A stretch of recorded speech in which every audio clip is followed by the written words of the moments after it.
Hello, everybody. Welcome. Welcome in. Welcome. Oh, someone's missing from the overlay. Are we missing a player, or am I No, just dumb? I'm trying to find Brittany. There we go. Hello, everybody. I do exist.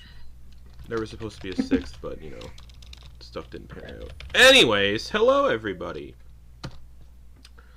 Some announcements before we begin. We have a link tree where you can find our Twitch, YouTube, Patreon, Twitter, other stuff, as well as a Tiltify where we raise money for Color of Change, which is a really great charity. Anybody else want to say anything? Anything? Anyone got any announcements they want to make? International Women's Day was yesterday. Woo! That's it. That's all I got. All right. Go, ladies. Go, ladies. Without ladies, none Women, of us, am I right? Go women. Without women, none of us would be here. So The women. Unless you're, I don't know where this is going. Anyways, hello.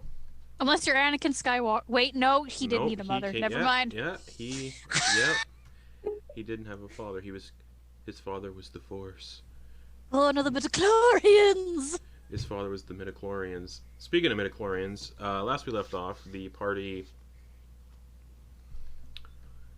arrived back in Dementlu, into the city known as Port de Lucine or something like that. I don't fucking care. And basically picked up your invitations to the Grand Masquerade and hung out in town. Did some sleeping. Got crushed by a ceiling. And a new character that had been in the party for like an hour almost was no longer in the party.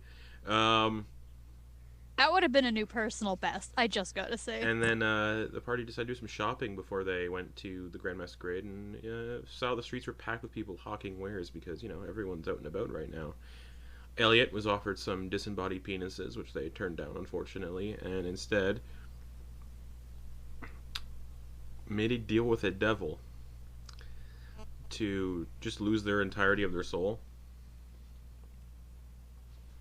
They gave it up at the cost of not being able to be resurrected anymore, and got a soul coin to hang on to and have fun with, and that was that. Party went to the Three Crooked Houses and talked to some old ladies, and secured passage to the Grand Masquerade on a little boat being piloted, steered, rowed by a little goblin covered in warts and blisters named Blister. So, you're all wearing your masks. Gregory, for some reason, has a top hat and a mask as well, and a little bow tie around his top hat. And as you're all setting out, you can see a plethora of ornate rowboats resembling elegant swans begin drifting towards an island in the middle of the Lucine Bay. A large manor house is nestled in the center of this small island. Oh, jeez. And is decorated with fanciful gargoyles and lurid tapestries, and is an incredibly lavish-looking estate. The boats begin docking at a singular dock on the island, and the attendees of the Grand Masquerade begin lining up, including yourselves. Blister, "Good luck, everyone," wishes you good luck, and returns to the boat. Within moments, very quick, the boats that brought everyone to the Duchess's estate begin returning to the mainland of the city, so all going back without y'all. There's a clamoring among the crowd, a lot of voices, and you can hear people expressing excitement, but also nervousness for embarking in this ceaseless quest for status. And as soon as the crowd erupts into excitement, they are quickly brought into silence, as a small, energetic-looking humanoid with pale, almost blue-tinged flesh, pointed ears, hooked clawed feet, and jagged claws, kind of appears at the front of this gathered crowd.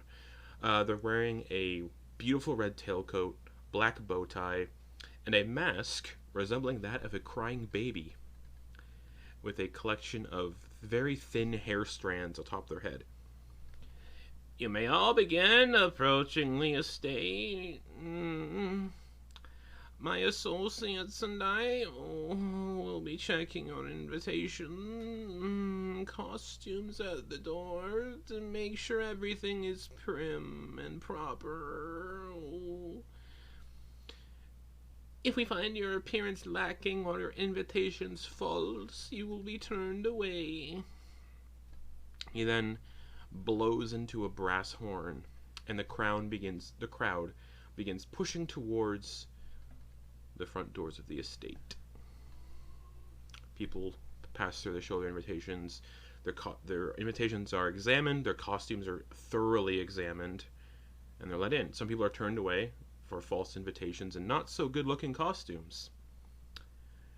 And that brings us to this little group as you all approach the front steps, and the little figure is examining each of you. Is anyone here not super sure their costume is up to par, or their appearance isn't up to par? Just before we got in line, I would have like straightened buttons and prestidigitationed everyone and like just tidied the group to be like, okay.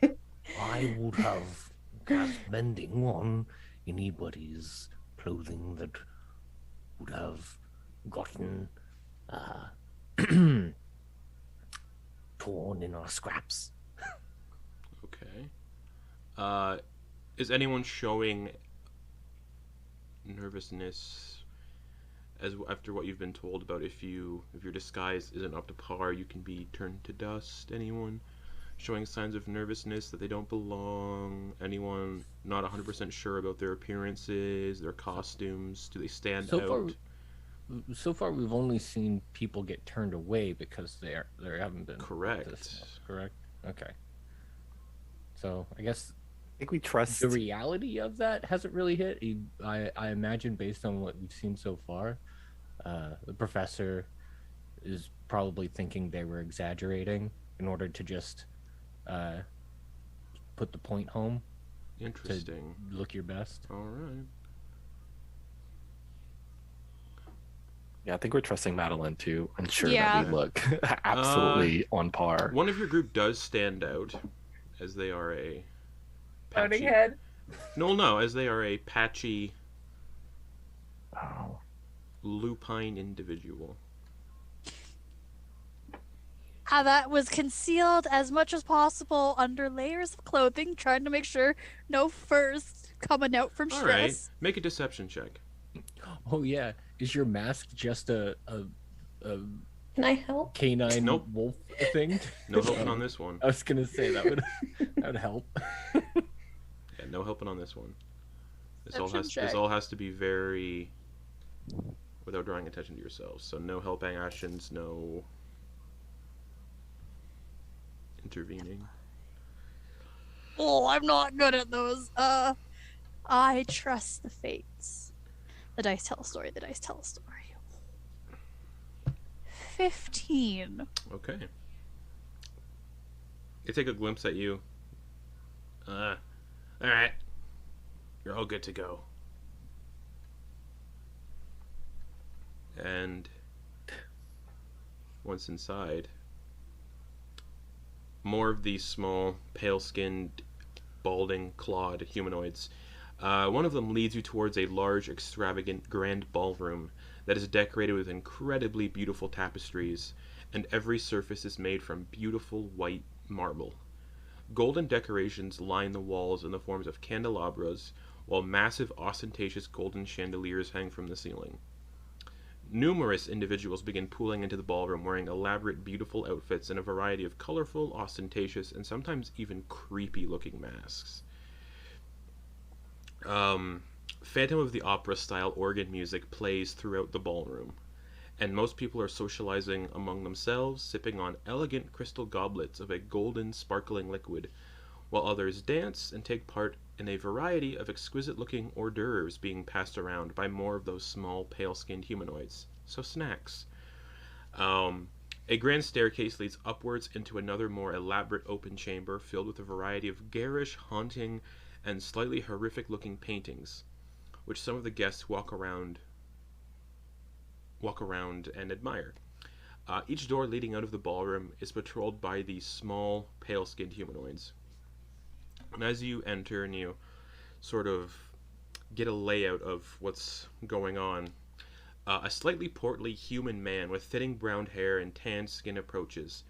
His hands are covered in liver spots, and he's wearing a long, flowing, emerald green coat that seems to shimmer in the light and has like a snakeskin appearance to it. Affixed to his face is a mask resembling a hooded cobra. He takes a long glance at each of you, fixating specifically on May, and you can kind of see a frown form beneath their mask a little bit. Their focus then switches to Thalia. Oh my, you are a beautiful creature. I am Lord August Brownsfeld. He takes a bow and holds out a hand. Would you be interested in a dance? Eliott, hold Gregory. Yes, I would love a dance. All right. For the rest of you, the masquerade is yours for the time being. What I'm just going to set Gregory on the ground. And I trusted you! walk to go get drinks. Okay. Here. All right, Madeliene. What is the plan? So, 2 questions. One, have I presumably have been to a masquerade before based on my family? Not this one. Okay. But most likely, yeah. So of social engagements like this, what would I prioritize if we want to get close to the Duchess? Social niceties, etiquette, idle conversations. Are there certain circles that are closer to her that I'd want to like sidle up to? None here. Okay. You don't recognize a single person here. So it's all just idle conversations, etiquette. Mm-hmm. Not standing out, not doing anything to make you stand out. Very basically everyone's blending in and doing their best to either legitimately show that they're of higher stock or put on a facade of them being higher stock. Wait, so like this person puts on this masquerade in order to like essentially be entertained by, I guess, the mass of people, but doesn't want anyone to stand out within that mass of people. So it's more like it just seems pretty yeah, it feels like this is a posh rich people situation where they're just flaunting who has the most money that's and what who's you can most assume, well off. But none of you know why this is going on. Well, while Eliott's going toward his drink to get some drinks, he's gonna scope out someone's mask who it's a simple tie, like a ribbon behind the head. Like it would not like I guess most masks are fixed that way, but he's gonna look for one that's as close to his own skin color blue as he can. Okay. Like a bright blue. Yeah, give me a perception check. All right. Oh, fuck off. That's an 8. Oh my god, it was on a 17 and a lot of just basic masquerade masks, some animals again, some that are just completely creepy, like wickedly smiling court jester style masks and that sort of thing. Sorry to like break in here, but like why are we here? To like tell the person that the whole place is being invaded? Don't know why you're here. It's up to you guys. Okay. Yeah, that's the goal, is to relay what the hell's going on the mainland without getting ourselves killed. Mm-hmm. Yeah, by offending. Ideally. And you're gonna want to blend in. Yeah. And there are checks to do so, and if anyone fails 3 checks, you stand out and something happens. All right. Madeliene will, as a server is walking by, expertly just pluck a glass off and as they pass. And she'll start to make first the rounds through the room, doing the the required niceties of Okay. greetings and whatnot, I will need and make her way up. I will need a Yeah. performance check if you're doing this legitimately, or deception to try to mimic other people. What am I better at?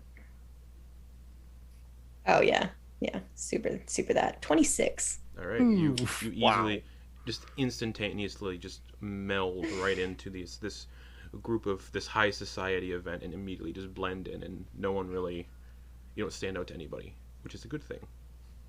Yep.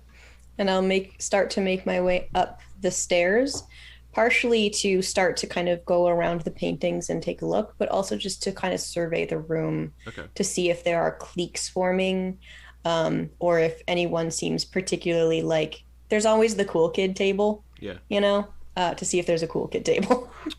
Okay. Eliott, you go to get a drink. Okay. Is there like a bar situation? No, it's just these little like humanoids It's the wandering around with servers, trays of okay. champagne. He'll, failing at his attempt, he'll grab 2. Okay. And make his way back to the others. Are you attempting to blend in? Eliott is going to. He is going to try to eavesdrop on certain conversations. You can do that. Yeah, he's trying to gauge if there's any amongst the chatter of like nonsense. He's trying to gauge if there's any kind of talks of, Okay. the happenings, but maybe in code or like like. All right. Are you doing this without trying to be noticed that you're eavesdropping? Yeah. Okay. We'll say for this situation, since you're trying to kind of put on a little performance to not be seen, I need a performance check. Oh god, that's not good. Sorry guys. That's a 2. A 2. Mm-hmm. The people you're trying to forte. kind of get up to and eavesdrop on, they look at you. You immediately catch their attention. They're just like, "Oh, hello. Can we assist you?" Just looking about, wondering about. This is my first time here. We can tell. Oh, maybe I should try a little bit harder to work this. My apologies. Yes. Your apologies. And they turn back to their conversation. What's it doing so bad? Can he try to pull one of the ribbons that ties in the back? He's gonna, as he's making his way, he is going to casually try to quickly and take off sneakily slip the one who was being the big dick. Go for a sleight of hand check. Okay, please don't fuck me. Very God high. Damn it! This is a high DC because there's people. Fuck yeah, that's not good then. 10. 10. Wait, These are things I'm the good person he's at. talking to swats your hand away. What are you doing? He had a bug. Mind you. Deception keep check. walking. Deception check will. Deception will see if you can save this sleight of hand fail. That's not good. 11.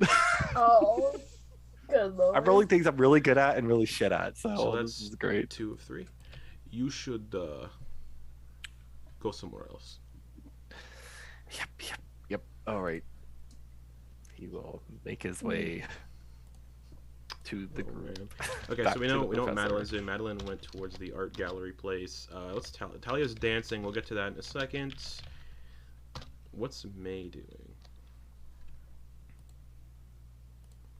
Could May have seen that fantastic attempt that Eliott Everyone just saw it. tried? Everyone saw Yeah. it. May is looking at that, and then there. If Eliott coming back this way, because like they saw them like holding like 2 glasses of wine or whatever, May just puts out her hand to like go and grab one, and like toast towards Eliott. Okay. Okay. Yeah, he'll gently ding the glass. Oh, sweet, sweet summer child. This is not our element, is it? And she's just like swirling the glass and she's just like sniffing it, getting the notes of the wine. To this, I'm gonna count this as an attempt to blend in, so I need performance or deception. I mean, let's go with performance. It's not going to be good. Yeah, no, that's a 4. Okay. You go to like swirl the wine, and you're pretty strong, and you do it a little. Oh, so you do it a little too forcefully, and it just kind of spills up over the glass, and people are looking at you like you're just some creature, this disgusting person who doesn't know how to belong in high society, who's filthy. You're making a mess. People are looking at you with disgust. Yeah, he's gonna try to grab May's hand and just bring it down. Yeah, no. Eliott, would you care to dance? No. Oh, no. Oh Not god. at all. Nope. I mean, That You is know, something I will not do, but I appreciate the offer. well, maybe if Madeliene comes back around, I can get her to dance. The professor's right here. Professor, Yes, are you light on your feet? I need to go boom boom. Okay. Maybe don't say that out loud. Maybe, You wouldn't have. he wouldn't have said it loud. Yeah, he's gonna but Elliott's gonna be like, maybe don't repeat that out loud, like any louder than he just did. I don't know where the restrooms would be, but I don't think it would be. I'm just going to go find the privy. Right. You know, if that thing comes, that waxy thing, Mm-hmm. it would likely come from the sewer drainage area. So you want to be caught. I would like alone. to check that. Oh, okay. All right. Good luck. Make noise if you need us, I guess. What? Make noise if you need us. Oh yes. And he'll Okay. pick up Gregory and Okay. go try to find where the privy is. Okay. All right, you're coming with me. Each door is guarded by those that lead out of this room are guarded by those little pale humanoids. One of them's like, what do you want? Bathroom. Okay, follow me. Do. And he leads you to the privy, and okay, it's in here. We'll wait outside. No wandering the manor.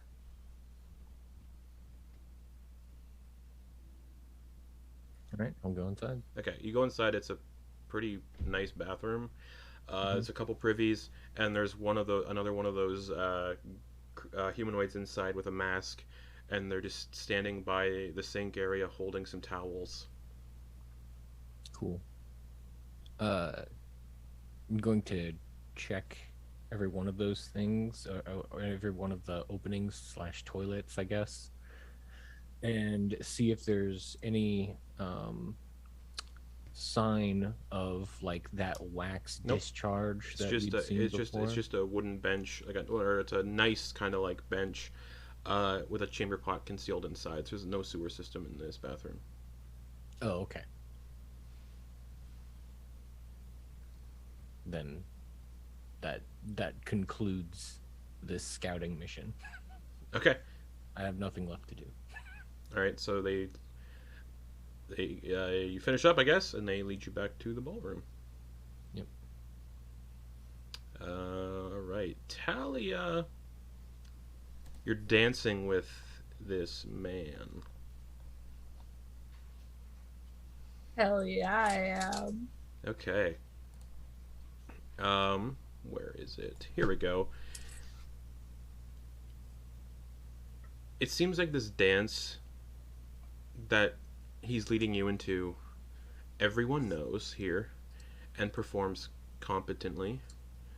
And he's bringing in like this paired dance. It's very flowing and theatrical almost. Just up her alley.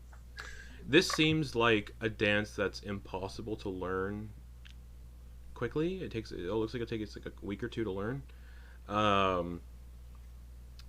It seems like fumbling through this dance is going to involve careful observation, skilled fakery, plus the added ingredients of natural grace and agility. And as he's leading you along, as he goes to give you this massive twirl, you can make either an acrobatics or performance check. I would like to make a performance check. Okay, go for it. Because I have advantage. This will be to make your moves look good. Then, since it's performance. Okay. Thalia is very much a theater circus kid, so she's very... Okay. Jesus. So that is a 27. Oh yeah. You just flow right into it, and he's like, "Oh, you're such a good dancer. Where did you learn?"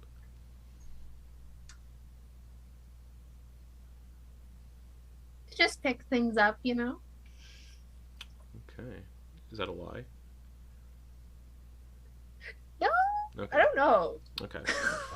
Thalia also It's a doesn't good, know. it's a what good she thing did you then. didn't. You get excited. It's a good thing you didn't mention where you've learned your theatrical abilities. And he's leading you along, and he's like, "So, don't see much of your kind at these events." Well, I'm one of a kind, so probably not. Oh, you certainly are. Yes. And then he goes to like throw you up in the air and catch you. So you can do acrobatics or performance again. Performance. Okay.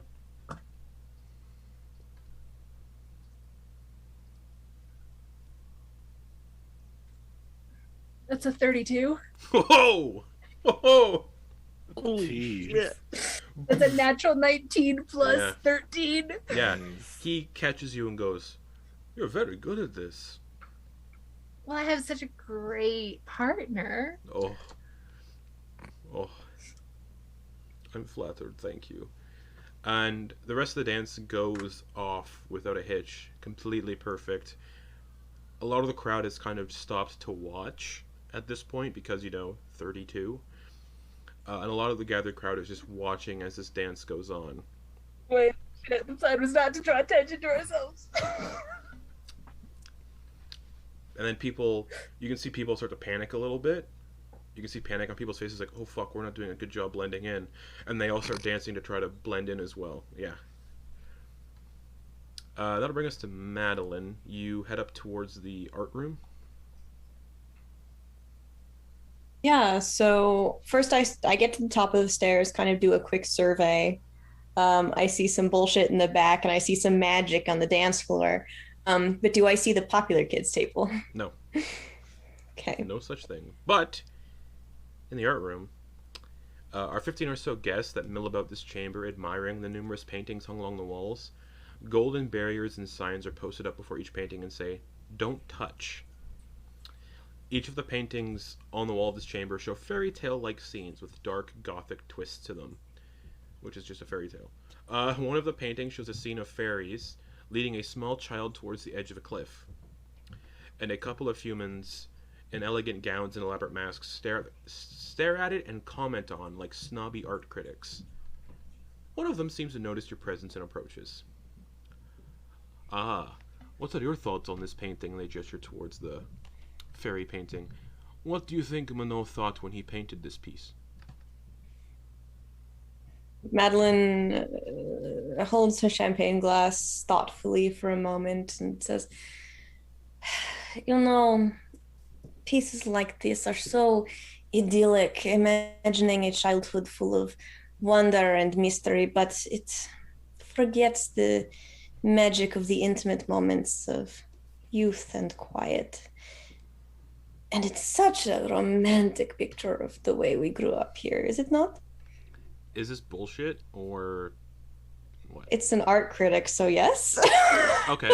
Yeah, I mean, it's like critiquing art is just bullshit in general. Deception check. Okay. Or performance, your choice. It's a 15. 15. Ooh, okay. They kind of look at you. There's a little bit of hesitation. They go, interesting.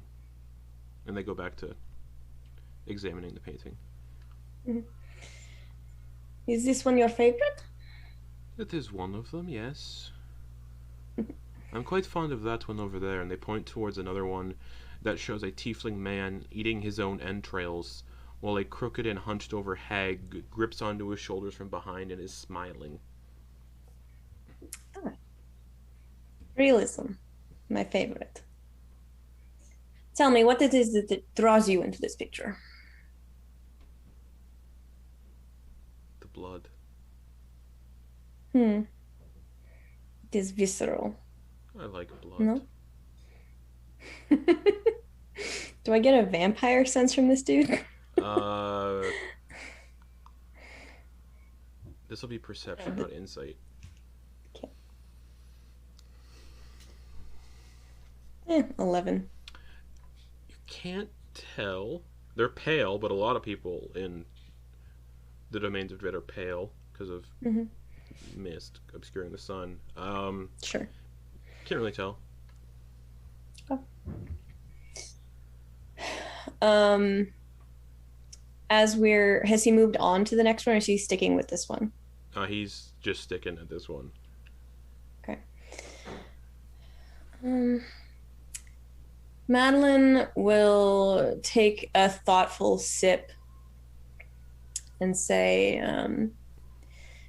you know, of all the pieces of this party, I brought myself up here because it is a bit more quiet, a bit more intimate. Yes, it's much quieter up here. Do you hide from the people, or do you seek the solace? A bit of both. People can be overwhelming, but one needs to blend in at events such as this. Like the ones you came in with, they are blending in quite well. At least one of them is. The others Indeed. not so much. I haven't seen this dude go downstairs or anything. No, he's just been up here the entire time. Yeah. It is unfortunate that they have made such a ruckus that you have heard him appear. Yes. Professor hasn't done shit. They're not talking about you. Yes.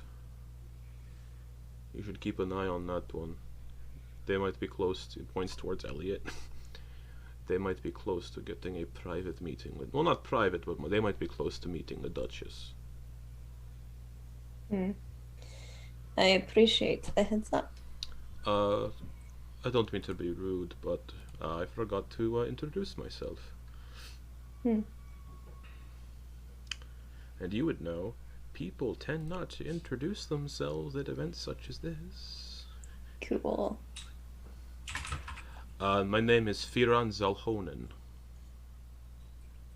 And I'm gonna post that in the group chat. Thanks. It's like, That's a powerful name. I can spell. Yeah. You can see, like, behind the mask, he's got, like, shoulder length, very straight, dark brown hair. Do I recognize that name at all? No. Okay. And you are?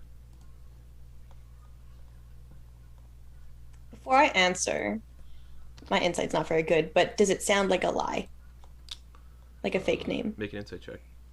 Yeah. That's a 4. I don't fucking know. Everything's lies. Yeah. Madeliene Bell. Oh, the Bell family. Interesting. Your family doesn't come up here much. They don't get invited much. Oh, it's interesting that you did. I'm very curious on how you acquired such an invite. sometimes a woman must work hard for the things that she earns.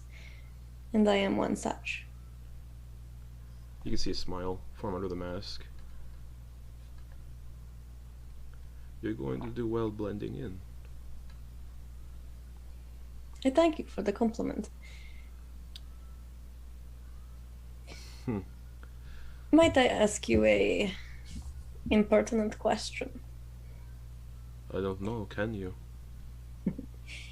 You seem to know your way around. One could say yes. If one were hoping to speak with, say, a more influential echelon of the city, might you point me in their direction? Or would you be pointing at yourself? I am not part of this city. As in, I'm of no real import here. It depends who you want to speak to. Are you looking for the Dark Lord? Or are you looking for the puppet who runs the city under the command of the Dark Lord? Well, if I am going to speak to power, I would like the one that holds it, not the one that plays it. So you seek to speak with Saidra Donaire, the Duchess? Mm-hmm. Interesting. What do you know about her? Not as much as I would like. I have information, but I'm not really at liberty to share much of it.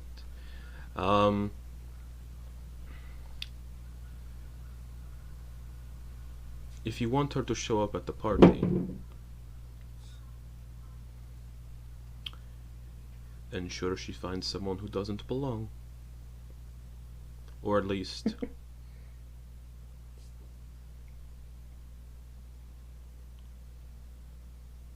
cause someone's disguise to fail. Perhaps their mask could just accidentally fall away. That is wonderful advice. I thank you. Just be warned, if it happens to one of you or your friends, they get targeted by a very nasty spell called Disintegrate. That would be unfortunate. Yes. Well, it was wonderful to meet you. I look forward to seeing the progress you and your friends make. Towards what, I wonder? You are hoping that we do. Yes. Weird things are going on in this city. So who knows? Madeliene will give him a final kind of nod and start to move kind of through the room beyond, so as not to appear to be spending too much time. Okay. And you just see him continue to linger at the painting, and he turns and just walks down the steps into the greater ballroom. Yeah. I will follow not too long afterwards to start moving towards. While you're there by yourself, do you like walk around all the other paintings and kind of look at them? Yeah, I want to make it seem like it was kind of a casual encounter and I was just up here for the art and just kind of chilling out. Okay. Not so much sneaky talks. Okay. As you get around to that poster of the tiefling eating himself, the Vor painting, I need you to make an investigation check.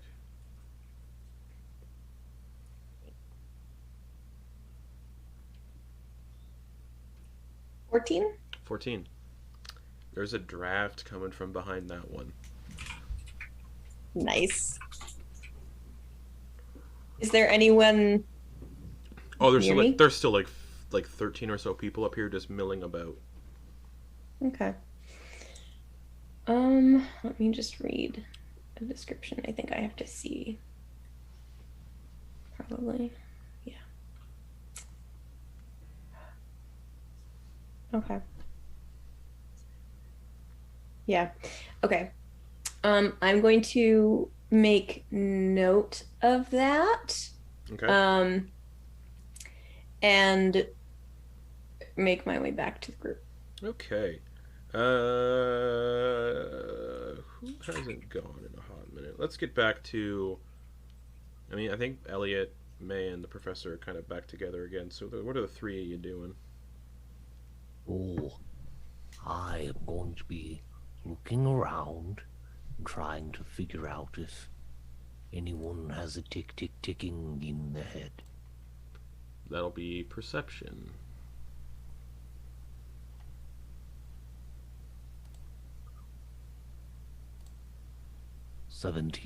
Nope. Right. I imagine it takes a long time. It takes a long time to check everybody. So, but as you're wandering, kind of checking, are you attempting to blend in? To not stand out and be suspicious. Are you, when you're doing this, because you have to like walk around and like get kind of close to people to like see if you can hear the clicking? Are you doing this with a blend to attempt to blend in so no one kind of like points you out? I wonder, roleplay wise, would he be trying to blend in?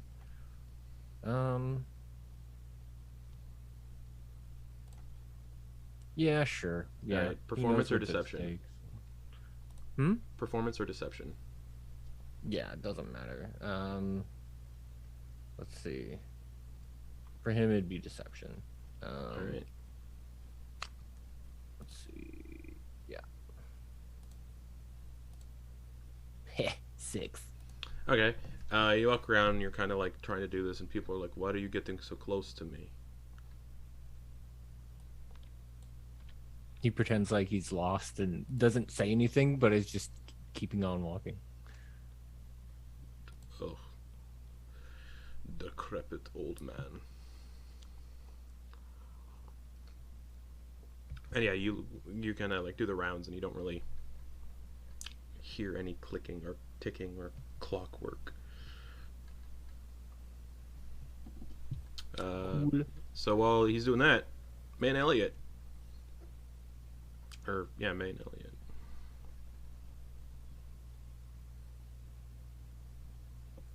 Not the place for me. Just so you know, Elliott's at 2 of 3. Yeah, that individual really rubbed me the wrong way. He's going to... You feel a hand on your shoulder. As his hand's slipping into a hidden little pouch, he'll kind of look over his shoulder. I wouldn't do that if I were you. You don't want to stand out. Alright. That's not much for me in a place like this. Do you want a tip?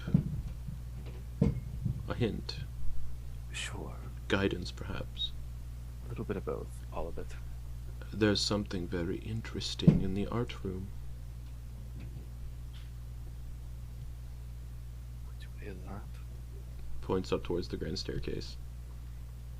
Does he see Madeliene making her way down? Yeah. And Madeliene, you can see Ferran kind of just resting a hand on Elliott's shoulder and pointing towards the art room. He'll drop the vial of long sleep.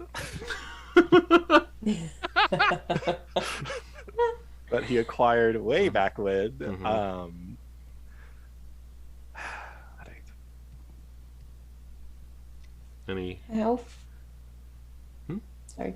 How far down the stairs do I get before I see this interaction? Am I like right at the top, or am I halfway down? Right at the top. I will pause and just survey the room and not head down then. Okay. No one seems to notice this individual. Like the pointing and everything, everyone's just not even paying attention to this guy, just pointing directly at the art room. Elliott's going to walk past Mai and just say, "Get the professor and meet me in the art room," and I don't know. And as long as it takes you to get the professor. As you're walking away, this guy leans close to you and like whispers in your ear. Like kind of hot. Leans in closely. If Eliott was a sexual being, yeah, maybe. He doesn't do that. He just leans in and goes, "I'll make sure you can do your investigation unimpeded." have some rat poison if you need it. I don't need poison. And he'll relay what he said to mine, make his way toward Madeliene. Thalia, as you're dancing with this individual, you see a blur of movement. It's very, very faint. And it's invisible almost. Fuck yeah. And the guy you're dancing with, you just watch as his mask falls. I'm gonna step back aghast, like full on. Okay. As that happens. Hey, Belle. You! Belle. Or, that was a masculine voice. You! Oh, that was terrible. A piercing voice cuts through the noise of the ball. The music stops, and conversations hush as all eyes turn to Duchess Sadra and the poor fool she's just appeared in front of. His face is terror-struck, and you see this individual, this elven woman, in this beautiful long red gown, gold bird-like mask, and like a headdress of like red, very large, ostentatious feathers. And he's just stammering, going, and she just raises her hand and she says, "You dare intrude into the sanctity of my home," she intones. And you watch as one of the little footmen approaches, clutching a dustpan. "You dare defile my Grand Masquerade with your unworthy presence. I condemn you." And with those words, a chill wave emanates from the Duchess, and the unmasked Lord August crumbles to dust. The Duchess turns away, and the little footman starts sweeping up the mess. And everyone around you, Thalia specifically, pointedly returns to their own business.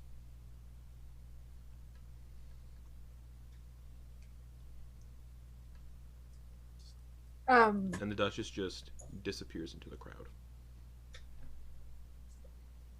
Can I kind of see or remember where that invisible presence kind of was going as it walked by? It went right behind Lord August's head and then disappeared. Looks like whatever its invisible force was unclasped the mask. From my position up top, did I see her disappear, or did she like disappear into the crowd, as in like blended into the crowd? Just blended into the crowd. Okay. Having very innate, intimate knowledge of the spell Mage Hand, could I infer that was probably what happened? You don't know. Or like similar? You don't know. Fuck. And as you're like looking around as this guy get dusted, you see this human man, like a very elaborate kind of golden black, almost amber, actually like an amber kind of textured and colored masquerade mask, shoulder length brown hair. The guy who was like talking to Eliott, talking to Madeliene. He's looking right where all this happened, and he kind of does like a hand motion. It's like he doesn't care if people notice. He does like this little hand motion, and you see his one sleeve ruffle, and then he turns around and walks away. I'm gonna move through the crowd towards him, following him. Okay. He is heading towards this kind of balcony that's overlooking the estate's backyard, which is full of topiary animals and hedge mazes. And he just leans over the balcony and just looks out over it. I will slide up beside. Hello, Just Thalia.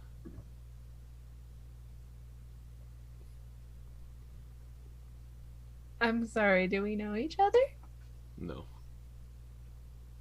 You see, really the only people that know my name are my friends. Maybe I'm a friend.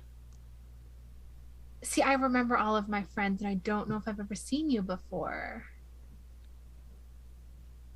I like to cast detect thoughts on people I talk to. And I've talked to some of your associates, so... Yeah, like, are you in my mind right now? No. Okay, good, because, like... It's a nightmare. Yeah, kind of. That's a nightmare, but also, like... Very good blending in. Well, thank you. I love to dance, so it was really, really easy. What a tragedy what happened to that man. Yeah. So unfortunate. Really unfortunate. Uh-huh. Yeah. You see, he kind of like lifts up his he kind of like moves his lapel a little bit, and he says, "Good job, Skeever." Was you? Of course. I was providing your friends a distraction. Yeah, some of them needed that. Especially Especially like my best friend. He really needed that one. Which one is that?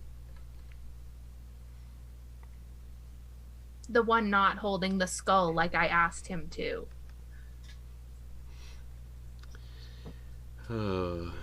What are you and your friend doing here exactly? Yeah, that's a great I know, question. I'm just curious if you're going to lie to me. Well, you see, I kind of don't like lying. It doesn't feel great for me. So I try to avoid lying. Interesting. And I really don't know. I'm kind of just here for the ride. Interesting. Huh. Well, I think the distraction is working. You should go meet your friends up in the art room. Do I have to? Like, I really don't like art. Neither do I. But I recommend it. It's the way forward. Is it the way home? You could say so. Do you know where my home is? The carnival. You should come see me when we're all out of this. And Thalia will go away. Wink. Okay. He just laughs and goes, interesting. Hair flip and... Okay. I don't know. Did he point out where the art room is? Yeah, it's the grand staircase. It's like, if he didn't, then I would be like, I'm going to the art room. Where is that? Okay.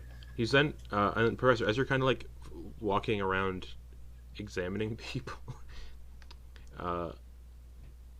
you hear a voice behind you that says, "You're looking in the wrong place, old man."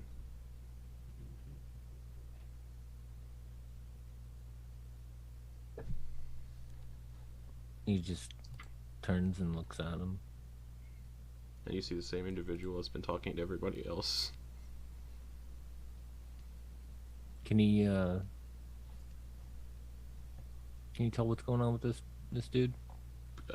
Depends what you're trying to see what's going on with this dude.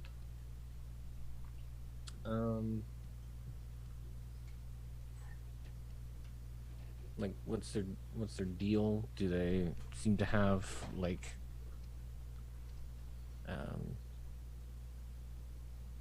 what type of mask are they wearing? It's just a basic kind of masquerade mask, but it's made of amber. Oh, okay. All right, then. Where should I be looking? Do you like art?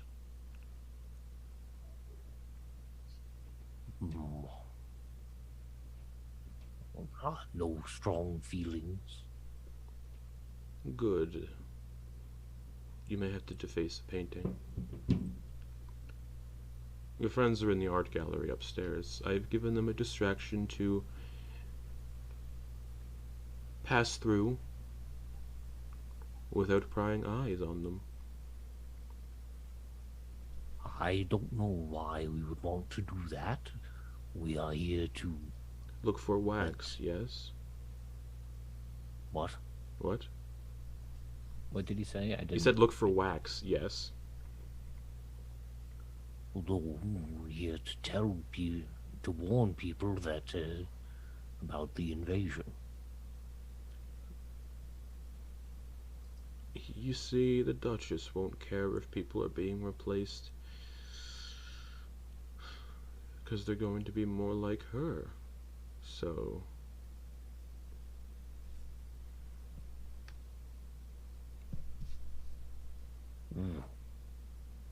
I'd better tell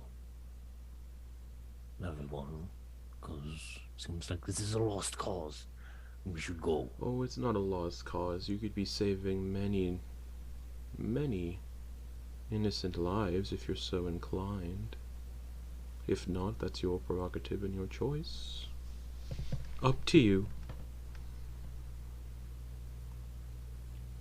I'm just here to see how things unfold.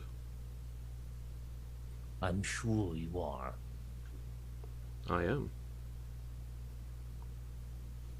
And just know this, Professor. And he leans in. Secrets are power. You annoy me. Good. And he'll walk off and go to the to the art room. Alright, as soon as you walk off, you can hear him say, "Oh dear, your mask, it fell off. Here, let me assist you."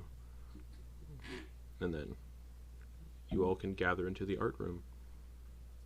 And yeah, everyone's been cleared out of the art room because everyone's kind of gathered together to blend in, because nobody wants to stand out now and get dusted. So no one's paying attention to anybody in the art room right now. Everyone's focused on their own shit in the grand ballroom. Alia's just walking in, like, full of confidence, walks up just like, "Did you see me? They love me out there." So Madeliene, as she saw all the group kind of heading in her direction, floated back towards the painting, and is just, everyone comes upstairs, she's just standing in front of it with her glass, kind of considering it, and she kind of glances over at Thalia. "You are a beautiful dancer. Perhaps you can use your beautiful dancer eyes to tell me how to open this painting." I don't dance with my eyes, but I can give it a try. I also would like to investigate the painting, but I could assist, perhaps. without breaking it would be ideal, but you know, there's only so much we can do. I've got It good isn't- peepers. Anyone investigating the painting needs to make an investigation check. Yeah. Got it. That is an 11. Okay. 15. Okay. Elliott's making sure nobody's looking at us. Yeah, everyone's focused on the Cool. ballroom. Yeah, he'll kind of keep watch on. And you hear somebody Just to else. make You hear sure. somebody else get dusted too. And right before that, you all heard like a voice go, "Oh, I'm so sorry. Let me help you with your mask." And it's just one by one. That is 16. Okay, Professor. 18. Okay. Anyone who got a 13 or higher, you can feel a draft coming from behind the painting, but on closer inspection, it's not on the sides. It's directly in the center of the painting that it's coming out. Like nothing's impeding this draft. Can I put my hand on it? Like whereabouts in the painting? Okay, so like what's kind of in the center? It's a big painting on the wall. Right in the guts. Right in the guts, Your yeah. hand goes right through, like just like it's illusory. And you pat around the sides. The center of the painting is illusory. The outsides of it are physical.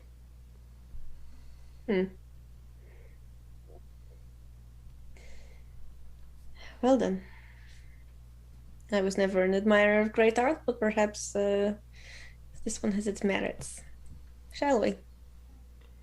Here's Gregory. What are we doing? The gentleman that you were speaking to, he spoke with me as well. Do you know anyone? No. People don't tend to talk at parties like this. They're less about communicating, more about posturing. But he had interesting information that is at least worth checking out. We just must be very careful that it is not a trap. So. Okay, but where's Gregory? Professor has him. Bloop, produces Gregory. Gregory? Hi. I'm blending in. Oh, right. You're doing such a great job, Gregory. Ah, Smells like hang on a little bit longer. Smells like Werther's. this mysterious person. They said that the Duchess would like everyone to be wax people. So our goal of coming here was not possible.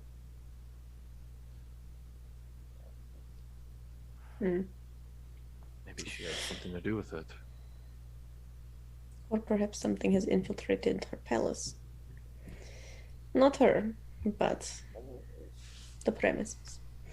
He did say that there is a puppet of power, not just her.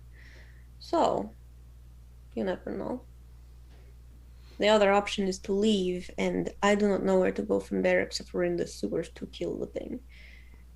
And I would much rather be armed with information before we do such a thing, if we can.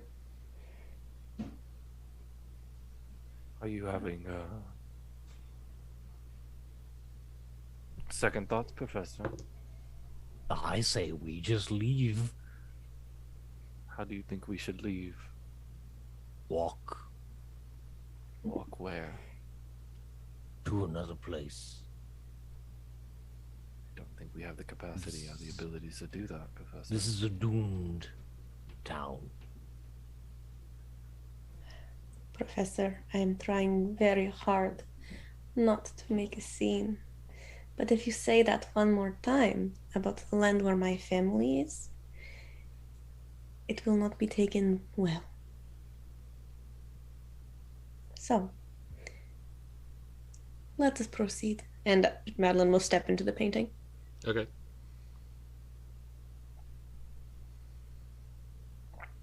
Should at least attempt to save a place where she is from with her family, Professor. At least attempt. It seems as though she is the only one living here that actually wants to. Oh no, there was that one. Randolph. He gave his life Dead. to. Well. Look, if it goes south.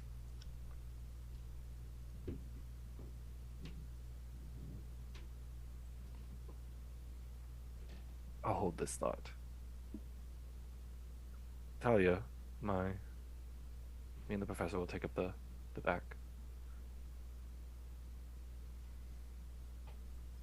Thalia's behind Madeliene. At Okay. that, just like, all right, that's all I need. I'm May in the just painting. turns towards the professor and they just go, "Oh, you're so cynical for still being so young, Professor. Come on." Oh, eat my ass. Professor, I've been alive for more than 400 years. Trust me, I've done that once or twice in my life. And then they So just you- turn and go towards into the painting. So you should be good at it. Well, they have very sharp teeth. I mean, what that tongue do? It's got to get All the right, meat off so- the I bone. feel like it would be like very itchy because of all the hair.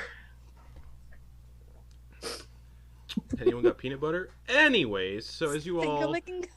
I'll say, wait, Justin, as they're leaving, Eliott will kind of grab the professor before they breach the painting.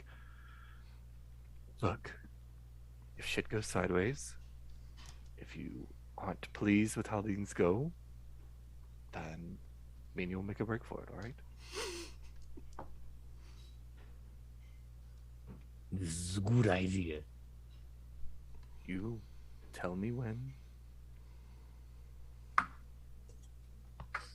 and we'll just walk out. We'll leave.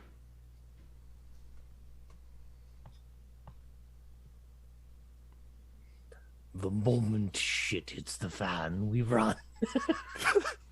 All right, we wait until at least one or two of them go down. I've got my fast armor today. All right, well, see if we can keep up. And I'll kind of he'll want to do the whole shoulder pat on the professor, but he'll just kind of Okay. go on. All right. Oh, yes. He goes, yeah. Okay, so as you all step through the painting, you step through the painting. And if any of you look behind you, you can see where the eye holes are on the painting.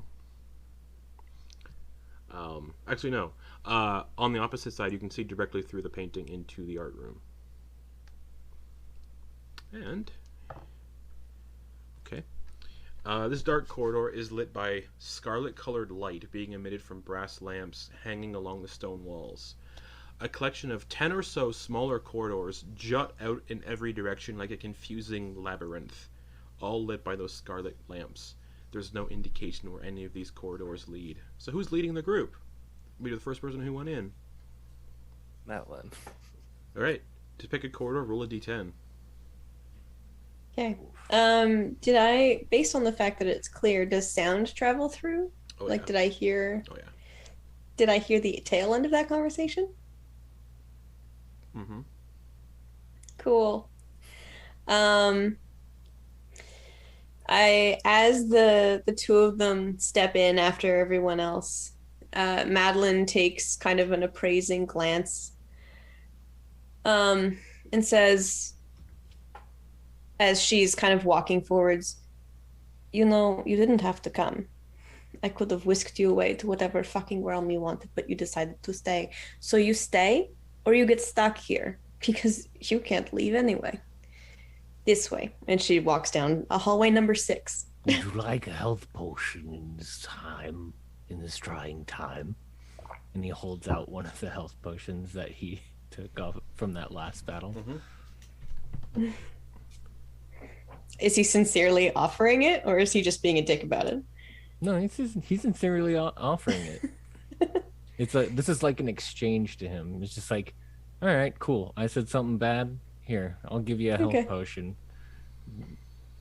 Fair enough. She shrugs, takes it, and tucks it away. For note, this corridor is not very wide, and its dimensions are also not high. It looks like these corridors are built for these small little servants that walk around, the short little guys. So it's about 5 feet wide, 5 feet tall.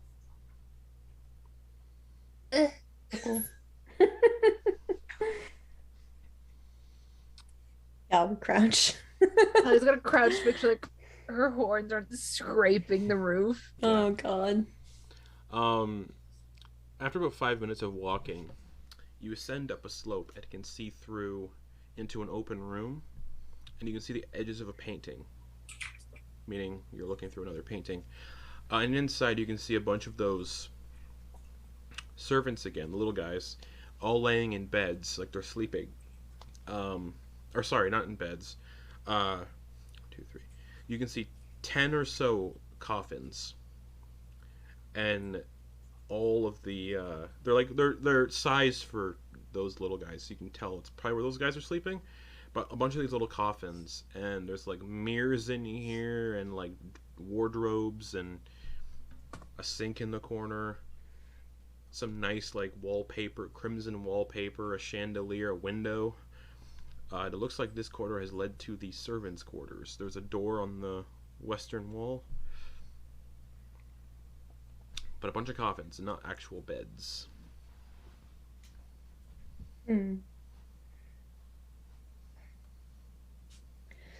So perhaps we can check off sensitivity to light, she says quietly. Does it look like there are occupants, or are they all at the party? You can hear snoring through the... Not snoring, but you can hear like people rustling around inside, like they're moving around in their sleep. Sure. I don't trust this party to be quiet, is the problem. The professor is looking a lot sleeker these days, so no longer disadvantage. That's good.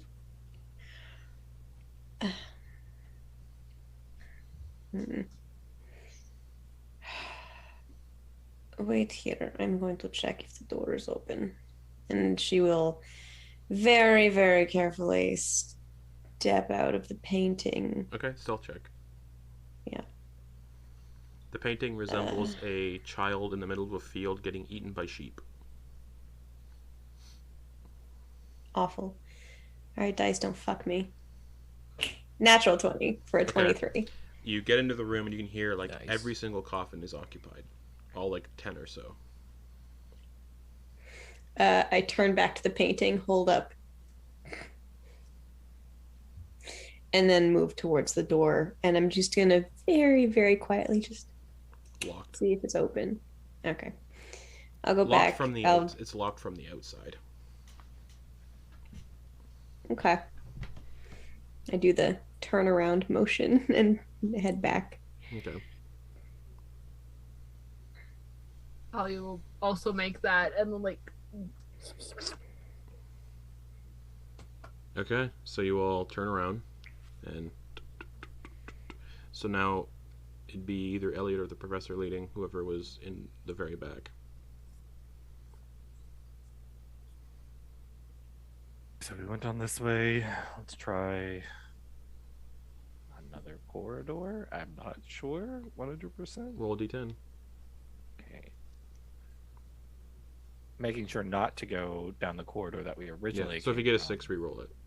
Okay. A 7. Okay. Another very narrow corridor, more of those scarlet lamps. And again, after about 5 minutes... This is weird, okay? So bear with me here. It slopes upwards, or, sorry, no, it goes downwards. It slopes down, and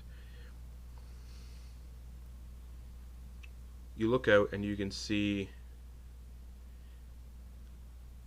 an outdoor topiary garden and hedge maze. And Thalia, you would recognize this one that you saw when you were overlooking the balcony. And Eliott, you can hear things moving around in the hedge maze. You pop up basically in the middle of the hedge maze, and you can hear things moving around in the hedge maze. Like snarling, heavy footfalled things roaming this hedge maze. What the hell are we looking for again? Wax. What do we think is in the hedge mage? And as you're standing behind this painting, concealed, you see this massive, maybe 8-foot tall, wolf-like creature slowly walk past the painting, and you're thinking, where the fuck is this painting in the hedge maze? First off, probably. And the wolf looks like this wolf creature looks towards the painting like it smelled something, and its mouth and head kind of split open like a predator. Like, can Eliott throw the bottle of belladonna hold seeds on. at it? Ooh! Hold on. As As panic do it. it opens, you can see there's a humanoid, skull devoid of flesh, or devoid of skin. It's just like this bloody flesh skull, and the eyes on the skull open, and it just goes. Are you still? Yeah. Are you trying to hit it or scare it? He's trying to throw it like right in the mouth, so whenever it breaks the glass and it eats the belladonna seeds, maybe it'll, Make an improvised attack. Okay. Might have to roll initiative here. How do I do this? Oh god, What did Madeliene just say? Who always? Y'all, it's panic. Y'all didn't see this fucking thing? Oh, they all. Panic. That is super scary. Yeah. Yeah. Okay, improvised weapon. That's a. What am I rolling? It's a. It'd be you're throwing it, so it's dex. Okay, so it'll be just. Yeah, this. Nope. Oh my that's a 4. god. Over its head, and it just lets out a snarl. And yeah, I need everyone to roll initiative. And you hear Oh my it goes God. over its head. Cool. Yo, we're gonna get in trouble. We're gonna start a fight. No, we'll be quiet. It's fine. I was doing so good having a dance. Mhm. You're doing I great. didn't even get to hit up the snack table. No. God, tragic. That's the Add some real tragedy champagne. here. Oh, as this is happening, Gregory, in a panic, like opens his mouth to scream, and you feel a bunch of stuff like fall into your pocket. Into my pocket, Yeah. or Yeah, Little thief. Gregory? Now it's not the time to be stealing money from it's a bunch of people. just hors d'oeuvres that he gathered. Oh yeah, a little bit. But How is Eliott? How is Gregory not your best friend? Steals things for you. Professor, you get for initiative. 20. Right. So just so you guys know, you guys cannot move through each other's spaces in this corridor. So it's very packed. So it'd be Eliott, Professor, whoever was next, May, Thalia, Madeliene. Yeah. All right, Thalia, what'd you get for initiative? 12. Okay, Madeliene. 8. Oof. Eliott, 14. 14. May. 20. Okay. You and the professor are tied, so roll off to see who goes first for initiative. Like your initiative's the same too, so roll off, see who goes first. Just roll a d20. Yep. 2. Oh, nat 20. Okay. You're not going to be able to pass through people in this corridor. It's very narrow. So, May, you're third in line. Nope. Yep. You're third in line. It's a very tight corridor. You can see this wolf-like creature that its head opened up and revealed this weird fleshy skull that started sniffing the air, and the hair starts to like stand up on it, like it's getting ready to be Fight? mean. Yeah.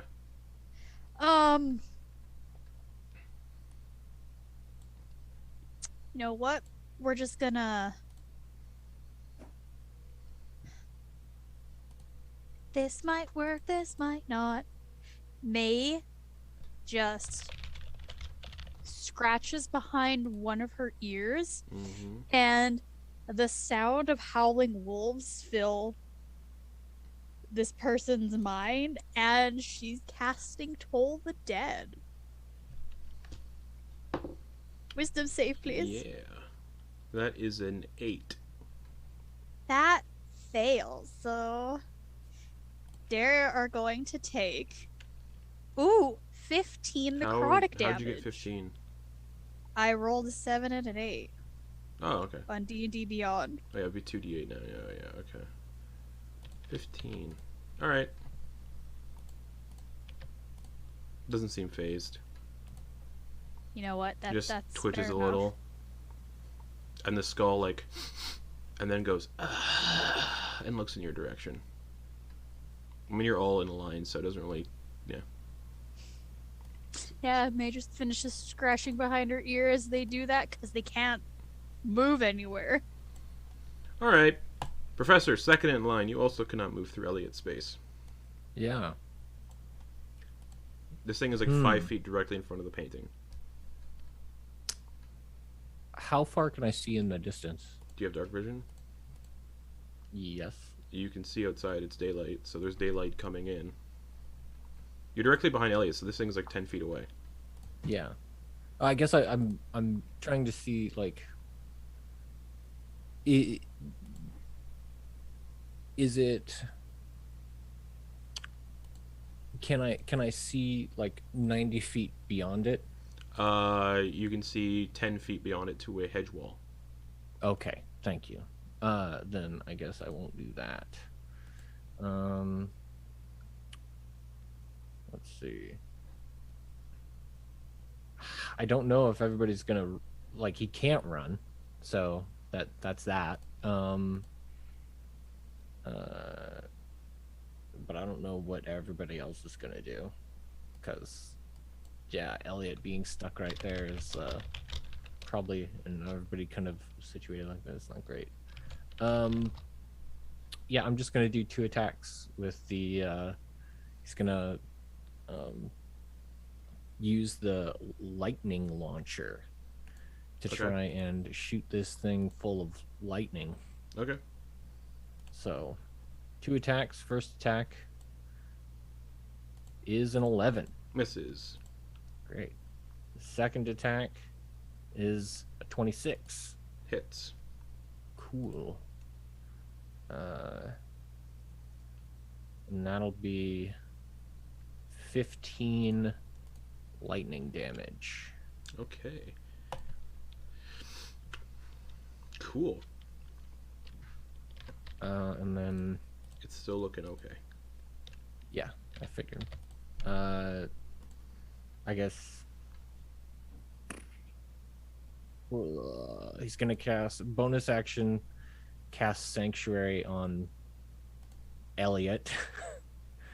I think, unless it's looking like Elliott's gonna fight. Can do. Huh? There's not much else that he can do. Yeah. Well, I don't know. Yeah.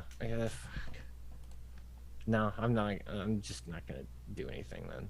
All right. Cool. I'll wait to see what this first round happens before I start blowing spell slots. Eliott, it's directly in front of you on the other side of the painting. All right. All right. Can he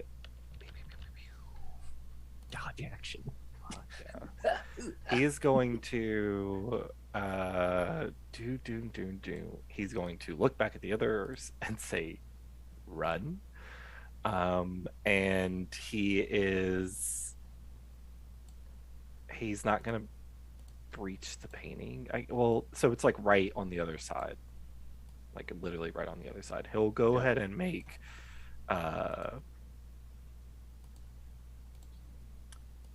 might as well. Yeah, he'll go ahead and make his 2 attacks. Go for it. So with his Hema. Fuck, yeah, no, that's not good. That's another natural 1. Yep. Second is a 21. Yep. For max damage, 9 bludgeoning. Okay, looks like it's resistant. Cool, of course. Key point to patient defense. Okay.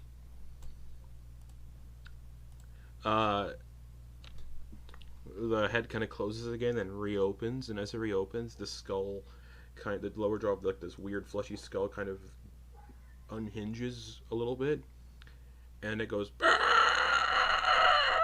this really loud shriek and emits psychic energy in a 60-foot cone, which down this entire little corridor. So I need everybody in the corridor to make intelligence saves, please. That's good. Is this a magical or spell effect? It's magical. Wow. Yeah, these dice are loving me tonight, guys. With advantage. You are not the lowest roll in the party. Oh, I'm not, yeah. Only because I have an advantage. I'd roll another natural 1 as the first roll, so. Alrighty, that'll be. I'm gonna trade out my dice. How do you change dice? I don't know. It's a process. Alright. Eliott, what'd you get? An 8. Okay, hold on. I already forgot my math. You take 20 psychic damage. Dear God. And you're stunned for 1 minute. You can repeat the saving throw at the end of each of your turns. Madeliene. 13. 13. 20 psychic damage, and you're stunned for 1 minute. Oh, God. Talia. Those are I got a We're all 5. pinched. 20 psychic damage, and you're stunned for 1 minute. That's May. half my health, everybody. fuck. 16. You're fine. Professor, 21. you're fine. So everybody is stunned aside from May and the professor. Cool. Did we take half damage? No, Or you don't take any. Nice. Sabers suck. Nice. And as that happened, as the three of them are stunned, you can see kind of wrapping around the back of the skull and coming out of the mouth are long tentacles with jagged tips that look like they're going towards the stunned individuals. And that'll bring us to Thalia, who is stunned. End of your turn, you can make an intelligence save. So, intelligence save. 19. You're no longer stunned. Ugh. Madeliene, intelligence save at the end of your turn. Okay. Don't fuck me, dice. 15? 15. You're just no longer stunned. Oh my God. May. You still can't move. Still can't move, but that's fine. How far away is this thing from me about? 15 feet.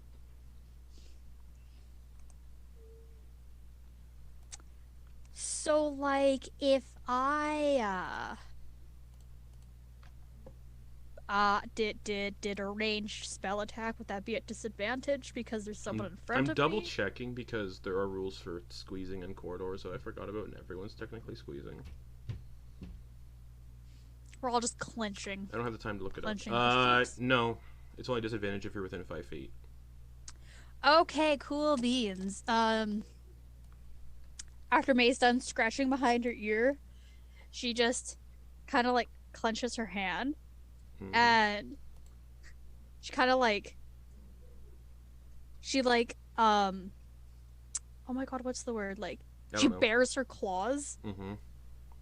and she kind of just like flicks out towards it, Mm-hmm. and it looks like two of her nails shot off towards it, like her claws, as she's casting Eldritch Blast at this. Okay, make an attack. Okay, and there are 2 of them. so there's 2 beams. Mm-hmm. So do I roll separate for each? Yes. Okay, so for the first one is a 26. Yep. And that's gonna be 7 damage. Mm-hmm. Force damage. 4 damage. And this one and a hit. Misses. Misses.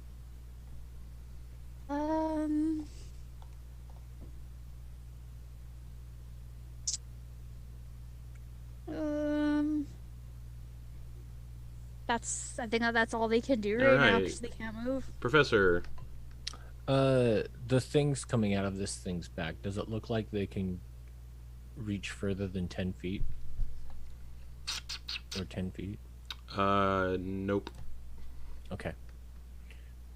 So for his bonus action then, he's going to cast Sanctuary on Eliott. Okay. So that when this thing goes to attack him, it has to make a wisdom save. Alright. And then for his action, he's going to attack it twice again. Okay. Oh, cool. It recharged that blasting thing it did. Alright.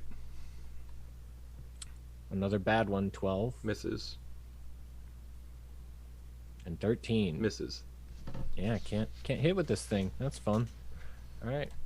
Alright, Eliott, end of your turn. Intelligence save.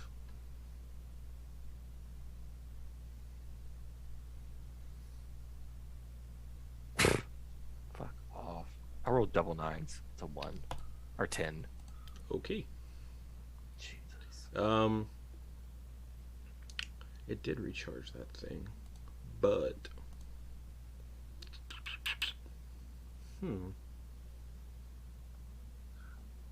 Dangerous. Yeah, it's gonna make a tentacle attack on Eliott and try to get through the sanctuary. Wisdom save. 8, 9, 10, 11, 12, 13.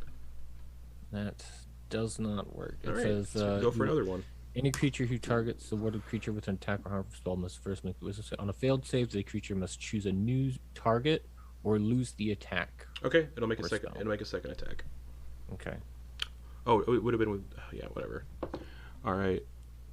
Forgot it has advantage on magic stuff. So, 20 on the second one. It goes through. All right. Okay. 11 psychic damage to Eliott, The boy is down. and grappled by the tentacle.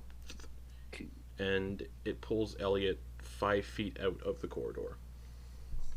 And uses its movement just to back up 40 feet and just pulls Eliott with it.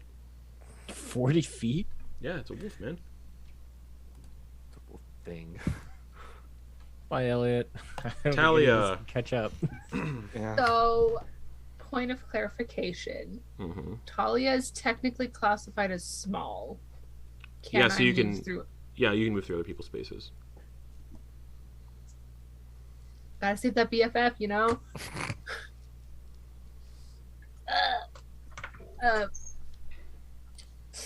Oh, sorry, it has 50 feet of movement, so it's 50 feet away. Ooh. Like, it goes around like one of the corners, and you can see Elliott's feet disappear behind the one corner of the hedge maze. Well, that's not ideal. I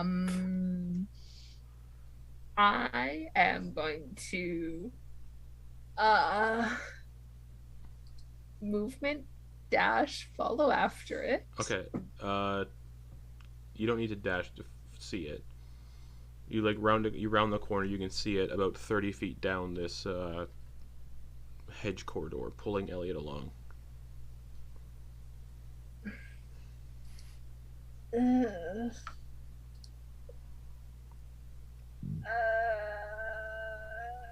You can dash if you want. Yeah, but then I'm like there. Does Eliott have a brain? Like, you know what I mean? Like, actually, does he have like a mean- physical brain? No. Okay, Not cool. like a. Yeah, he's. It's all mercury goo. Okay.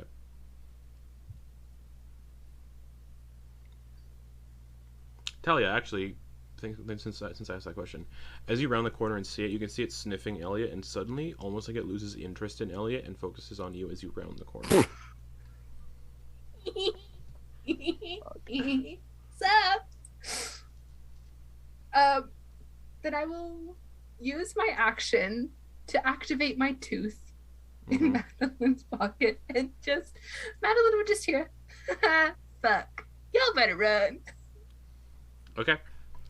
Any bonus actions? My bonus action. I would like to cast Hex on this. Okay, what ability score are you hexing? I'm gonna go for strength. Okay. It seems like it's strong, and I will use as my Hex magic to do that rather than my spell slots. Sounds good. Madeliene. You're in the very back. You can't pass through anybody's spaces. Yep. And I know that Eliott and the professor want to bail. And I heard Thalia in my head say run. Mm-hmm. How long was this corridor? It took 5 minutes to get to this point. So long. And it sloped down, so you'd be running uphill. Mm-hmm. And in a 5-foot tall corridor. Yeah. Shit. Okay. Maya's still next to me, yeah? Yes. Okay. I'm gonna hold my action to run. Okay, so holding the dash action. Okay. Yeah. And say to the group,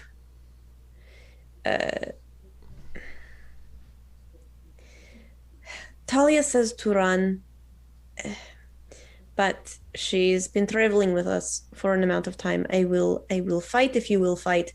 I will run if you will run. And that is my... All right. That's it. May.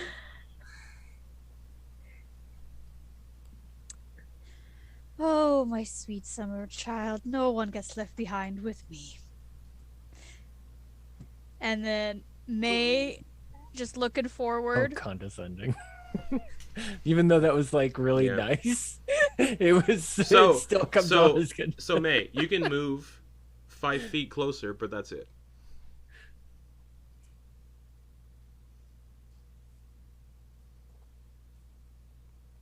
But you don't see the thing. You saw it all drag Eliott away. Who nobody knows, Eliott just made a deal that if Eliott dies, it can't be resurrected. Oh yeah, May has literally no idea about this. Eliott doesn't care. She just wanted to save her best friend. So this thing is like... You can't see it. Yeah, it took its food and went away. So it's not light outside or anything. It's light outside, you just can't see it because you're looking at a hedge maze wall.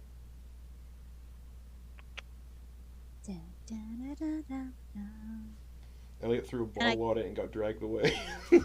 And I can't get past the professor. Nope. You know what? For the sake of sanity, I'll say you can use your action to get past the professor. I would like to use my action to get past the because it's going to be a lot of work to like squeeze past people in here for the bigger folks. So yeah, an action to squeeze past the professor and get in front of the professor. So they're gonna, do a little bit of like, gets around, not electrocuting themselves. And they brush off their coat, just still trying to, keep prim and proper as much as they can. Mama Bear is coming in. And May starts, with, intention. They are, strutting towards wherever. Okay. It moved 50 feet away. You have 45 feet of movement. You get within 5 feet. Hold on. Math isn't right. You were 10 feet back, so it's 5 feet to move behind the professor, 5 feet to move through the professor. That's 10 feet. So I got 35 right in more front feet. of Thalia. Yeah, you're right in front of Thalia. You're not close enough to it yet, though. Okay. So it's about 15 feet away from you, May. And you see it lose interest in Eliott, sniffing Eliott, lose interest, and then focuses on the two people who look like they'd be better meals.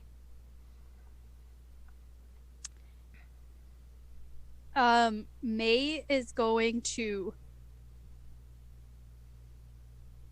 Would we have broader weapons? No.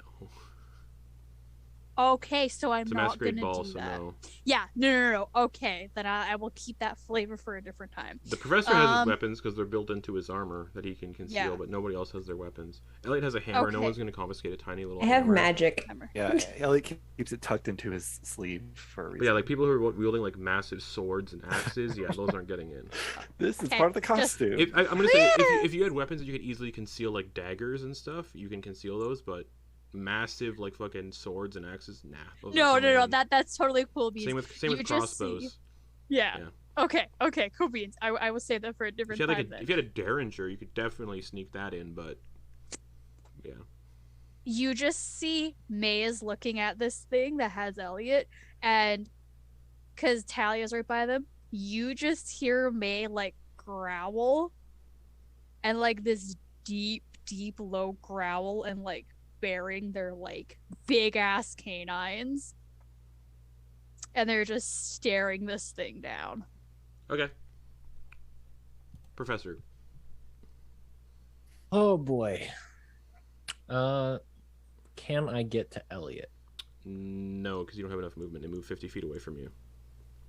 But I mean, I could get to Eliott. By dashing, yeah. because it has a movement speed of 50 feet, and it would drag Eliott with it. And you have 35 feet of movement, so you'd have to dash to get to Eliott.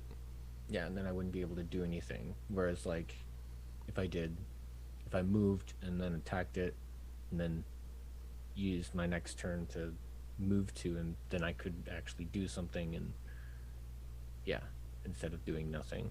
So,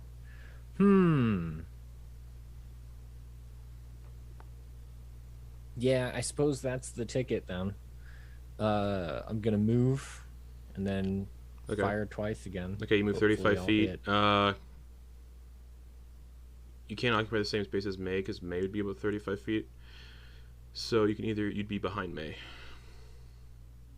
Perfect. So it's 20 feet away. Cool. 2 attacks. Okay. What's the range on your lightning thing? 90. Okay. First one is a 2. Haven't been rolling above a 5 on this, Misses. so that's fun. Let's see what the next one is. Another 2. Misses. Now that everyone has moved out of the hallway, making it obvious they want to fight, does my held dash trigger to run? Yeah, so you'd move 30 feet out. Okay. All right. Eliott, death saving throw.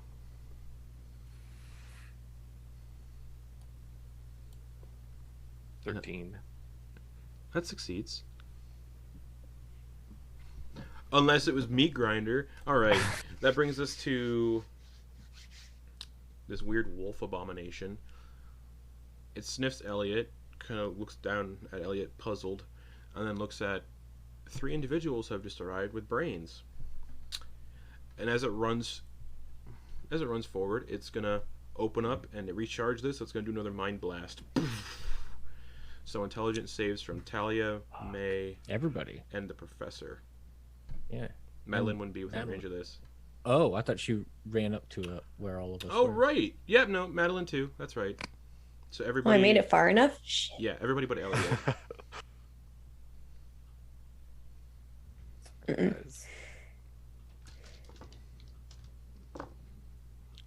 Oh. I'm pretty sure I'm down. Me too, and I was gonna heal, baby. Madeliene, what'd you get? 13. Okay, I think. 17 psychic damage. Yeah, I'm down. Okay, Thalia, what'd you get? 6. 17 psychic damage. I'm still up, baby. Oh shit. May. 28. You're fine, Professor. Oh my god. 27. You're fine. So it's gonna move up. There's 50 feet of movement. It's gonna get right up on the person who's in front. So I think that is now it's May. Just still. Thalia. You failed. You're also stunned. So at the end of your turn, you can make an intelligence save.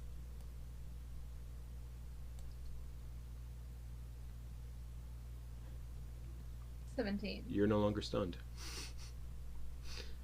Funny how that works. Madeliene, death saving throw. Oh, I forgot to keep rolling this for those mind blasts for Gregory. He's hidden in the pocket. He's okay. He doesn't have a brain. That's right. He's hidden in a pocket. It was an 18, but it's a 5. So that's a fail. Okay. May, this wolf is right in front of you, and its just head is opening, and you see the tentacles starting to come out of this hole, like behind the skull again.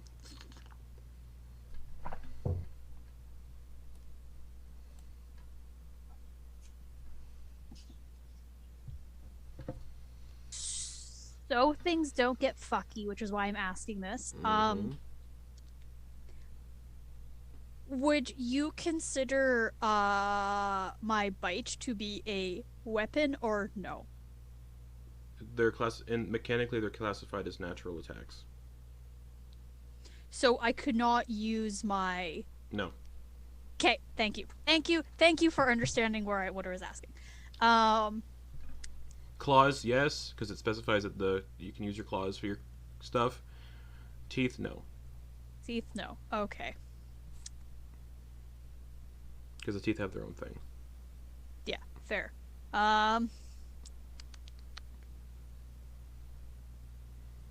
If I back up at all, he'll get an opportunity attack, so that's not going to happen. If they want to. So, I mean, it'd be pretty good if they did. So, we are just going to, like, bare our teeth, and we're gonna jump towards it, and we're gonna bite at its neck. Okay, make an attack roll. Hold on. 16 to hit. That hits as you leap forward and just sink your wolf maw into this wolf thing. 4 damage. Okay, you're forgetting something. What the fuck am I forgetting? Let me double check. I could be misremembering. Because you're playing a homebrewed thing, so there's stuff that's going on here. Oh, never mind. That's just something else happens. Use your roll with advantage. No, never mind. No one else is within 5 feet of it.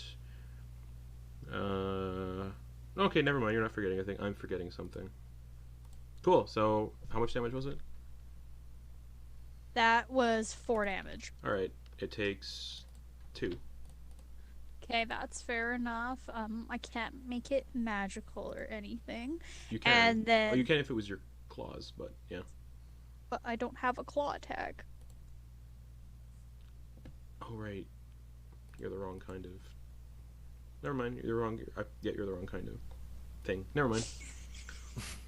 That's what, like, I can't do that, Justin. Actually, you could do it to your bite, because I was misremembering something, so you could do it for your bite. You have to bite yourself with... And so are you saying you did that instead to make it a magical attack? Yeah. Okay, so... are you doing the crimson thingy? Yeah, I'm doing the crimson right. Roll a d4 to see how much damage you take from doing it. Okay.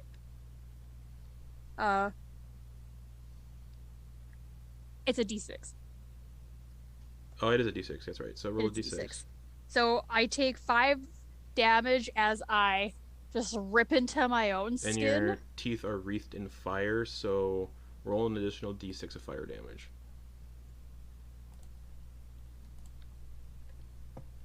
That's a 1, but I get to re-roll that because I have the Fiend as my right focus. What are you talking about?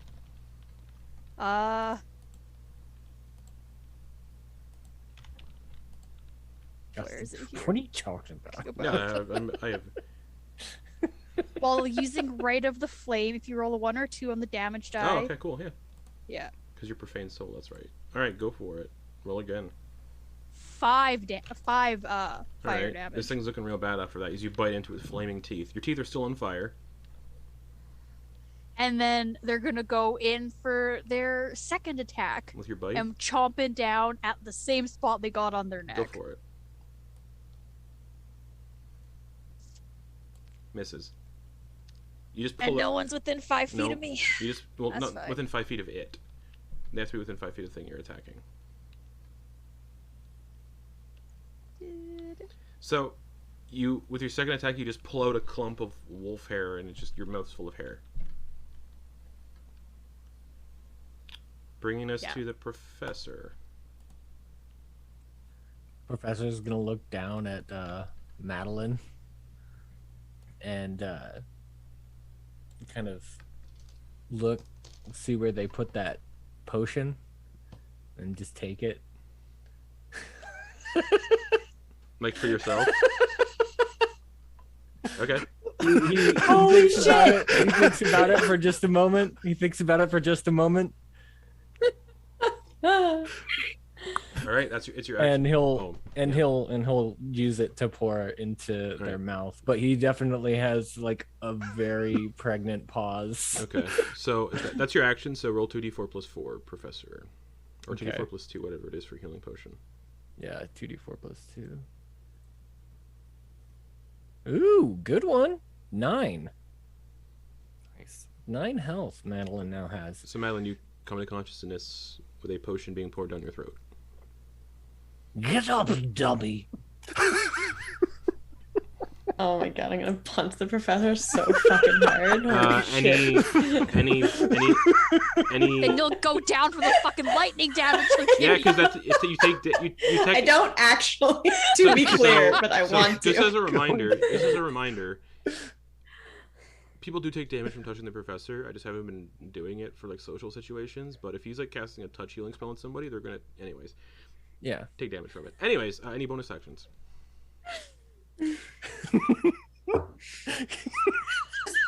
Slaps Madeline on the face, just like, all right, you're dead. I could kill you with that. Can I move? Can I move to Eliott? Yeah, you could get up to Eliott. You'd be moving past the wolf thing though.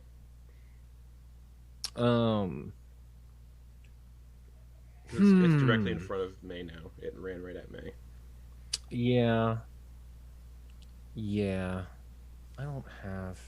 I'd have to use another sanctuary. Sanctuary's still going on Eliott.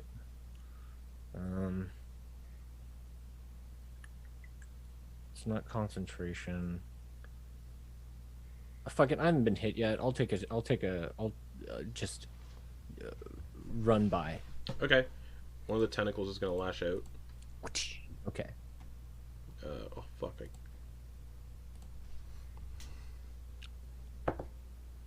Ooh. That's a dirty 20. Oh, shucks. Just above my arm class. Okay, Oh, yeah, so you get hit by the tentacle, so you're right beside it when you get hit by it. Eliott is about 15 feet away. You get hit by the tentacle. Mm-hmm. For 8 psychic damage. Ouch. And you're grappled by it. Oh, fuck. Okay. And Damn it. an intelligence saving throw. Okay. Fuck. I didn't think about that. 27. You're not stunned, though. Alright. Cool. Fuck. Okay. Alright. Any bonus actions? Yeah, bonus action. Ah, stupid. Okay. Eliott, death saving throw. Okay. 12. Another success. Bringing us to the Wolfy Abomination.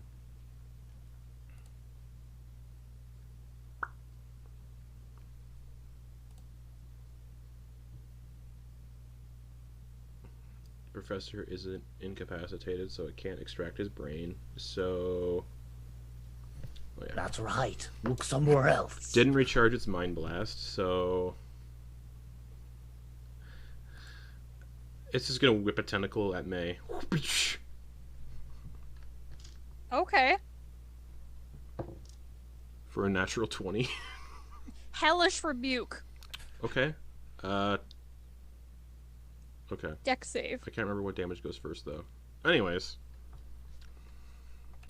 I think it's the thingy. 18. That succeeds, but it'll take half as much damage. There you go. It'll take half of 9, which will be what, 4 fire damage? Yep. I mean, it's something. It's looking real bad, but that's a net 20 on its little tentacle. And the tentacles hit hard. It's the start of its turn, right? Yeah. And it's grappling me. Yeah. I understand. Okay. All right. 8, 16, 20. May, you take 24 psychic damage. Ow. And you're grappled. And intelligence save, please. 15. Just succeeds. I think that's going to end its turn. It's to Thalia.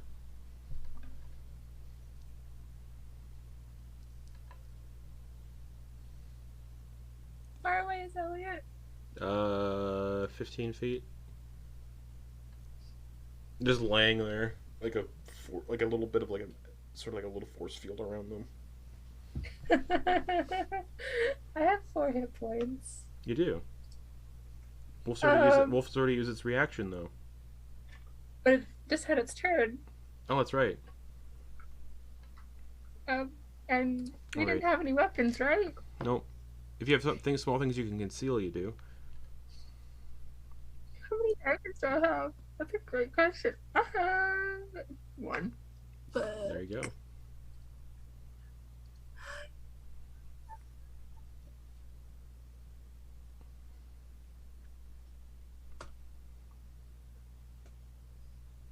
Wolf's looking real bad. Yeah, so is my friend. Looks like all of your friends are looking bad except for the professor. Yeah. I mean, May isn't doing. You're at 9 of 38. I mean, I'm not dead. You're in the red, so you're not doing great. I am also in the red, but you know what? Eliott's dying. Fuck it. That's Thalia's motto. Fuck it. It'll be a great story. I would like to run past this wolf. Alright, it's gonna go for a tentacle. It's got 4 of these, so the third one... 19 to hit. Or, sorry, looking at the wrong... Yeah, 19 to hit. Would you believe that just hits? Yeah.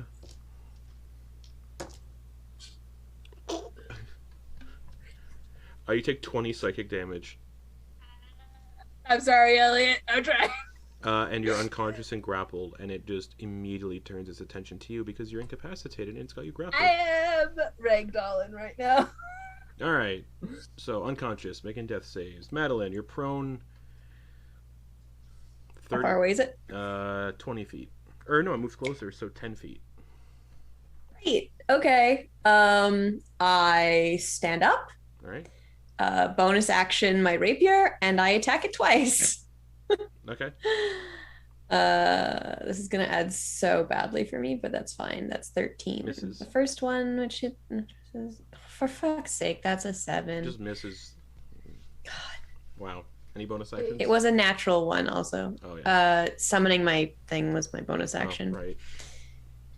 How did we survive so much and then die to a wolf creature that noticed us through a fucking painting? Yeah, no, that's... I'll say this. Us wolves are smart, I'll say this. It wouldn't have noticed you if somebody didn't. Anyways, May. May.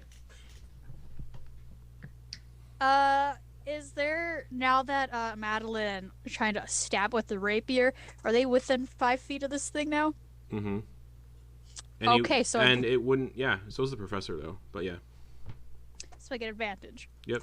And we're going with the bite. Mm-hmm. That is a natural 20. Okay. So do I get double damage for the crimson? Yeah. So for... It's 2d6 for the crimson thing. Now, because it's a credit. So 5... So since it's magical now, it's 5 damage from the bite. And then with the crimson... What'd you roll for the bite? I rolled 7 damage for the bite. And then I rolled 5 damage for the crimson right. With 2d6, you rolled 5? With 2d6, I rolled 7. It was terrible. I'm so confused. Did you do 2d6 for both? It's 4d6 total. Yeah, so for 4d6, I got a 7 and a 5. How do you want to do this? Oh, you just see May just like... There's blood, and they just smell the blood, and they just start ripping into this tentacle, and like getting it off of them, and then they grab onto the tentacle to pull this wolf thing closer, and they start hacking at it and hacking at it, and once they can pull them close enough, they go back to that neck wound and just try to go for the jugular. Okay. Like, it is like an animal takedown. Alright. The wolf's dead. We're still in initiative because people are making death saves. So that's your action to do that. That's my action to do that. And there's no other enemies nearby? Nope. May is just gonna, I guess, stand up and go walk over to Eliott and Thalia. Thalia are both unconscious. And they're just like rubbing the blood off their face, and they're just like walking over towards Thalia and Eliott. All right, Professor. You guys, you all have to assume that the professor's got a king's ransom of health potions with how he pulls out another one and then just pours it into Thalia's mouth. All right, 2d4 plus 2.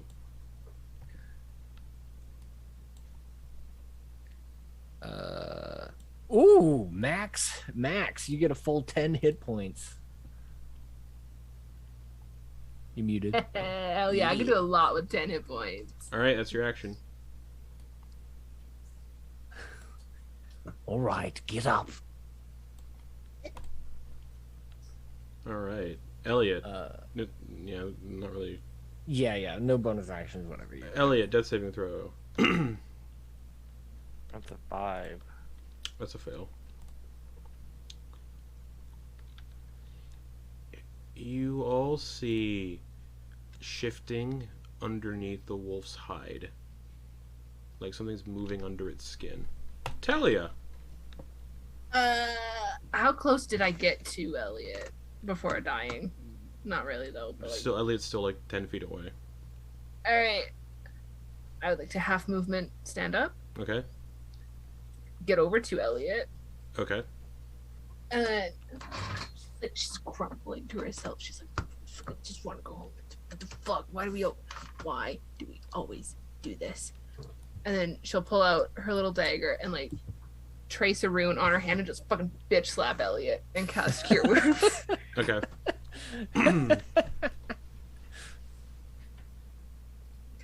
I'm just doing it first level because like this is the first time she's used it. She doesn't know how it's gonna work. I need to look at something for cure wounds.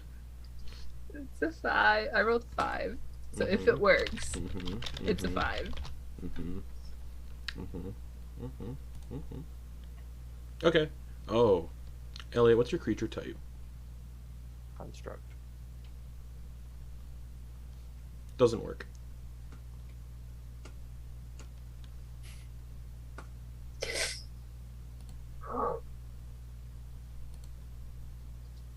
What languages does Thalia speak?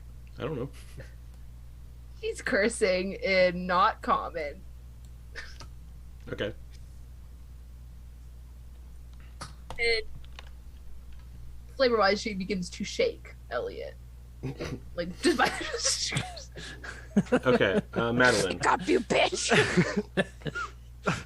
You can't leave me with these fuckers! Thanks. I'll head over to I'll head over as a bonus act. No, wait, that's next. Never mind, I won't do that. I will lean down and try to stabilize Eliott. Okay. Medicine check. Yeah. Not a tinker check. Nope. Yeah, no, that's a 5. I have no idea what the fuck I'm doing. All right. It's like, there's blood happening. Oh, it's not blood, it's like silver shimmering fluid. Yeah, even worse. May. May just Eats kneels Eliott. down next to Eliott, and they kind of pull Eliott onto their lap and just starts like stroking their hair on their head, and they start kind of like humming under their breath like, sing of the trees, give voice to the breeze, and starve off the bloom of doom. While the you wise feel sing the their song, hairpiece dancing started stretch to long. pull off. You And pull off his she's- hairpiece. when You're pulling. She's you like can feel singing the, this song that she knows, and she's gonna do a medicine check to try to stabilize Okay, him. well, as you're doing that, you do pull off his hairpiece. a Yeah, little you bit. pull. Okay. his tooth Thalia's out. horrified. They're like, 16. Okay, you stabilize Eliott. And we're out of initiative, but you can also see something shifting underneath the wolf's flesh. Listen, we should get the fuck out of here. Oh, I wonder what this is. Oh my god. You and Eliott were the ones that wanted to... Whatever. Do you want to check it out before we run the fuck away?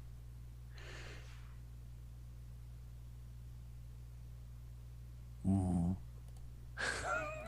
Let's move Eliott into the hallway at least, please. Before you do that.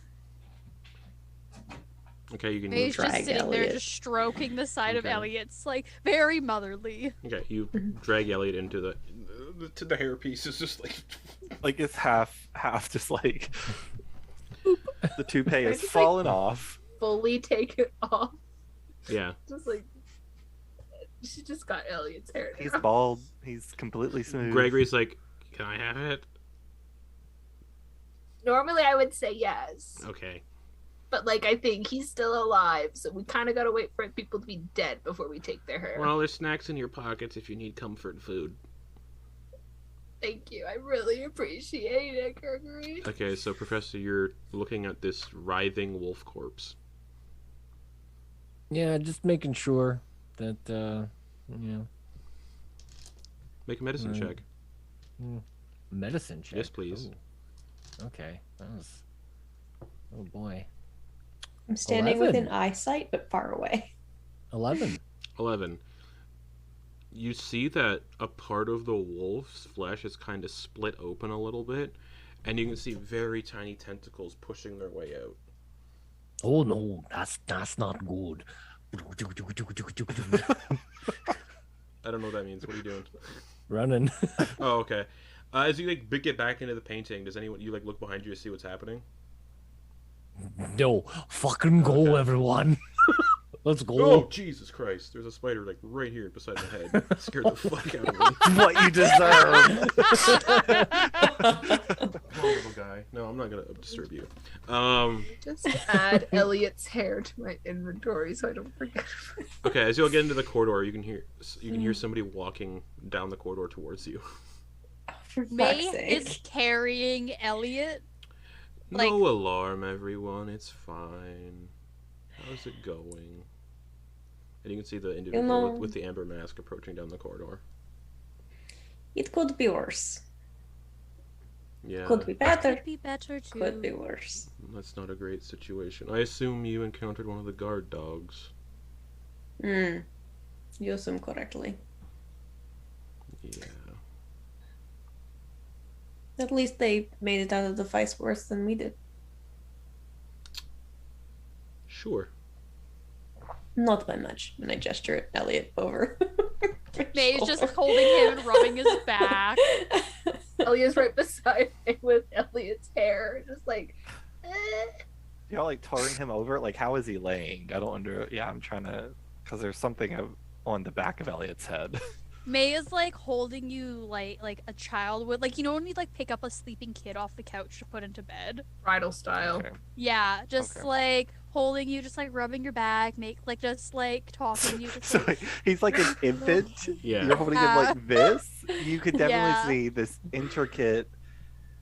It looks like an impression, like someone took a kind of like a embezzled or not embezzled. Don't want to say emblazoned, but it's like a press. So it's like an a indentation. brand? It's not really, because it's a lot more smooth. It Like a more looks like button. embossment. embossed. There you go. And it's an intricate eye, like an eye pattern. And then in the center of it, so essentially where the iris would be, it looks like an impression of the number 1 with another number. Looks like it was scratched out really badly. It's 1 and then another number next to each other. As you're all getting a glimpse of that, you can see the guy who's walking who has approached down the corridor. This guy you've all talked to, he's staring at it too. He's like, "Oh, that's interesting. You find a lot of things interesting. I have to, otherwise life is dull." Well, did you come to cozy with us in the corridor, or did you come to help? I came to give you directions. That would have been nice to provide first. Oh, I needed the distraction. You all were providing one, so I could look through the corridors myself.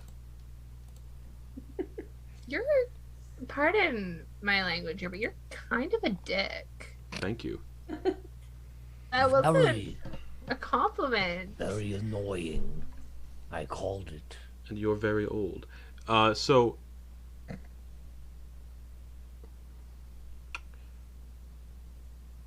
Do you want to know which corridor is the right one?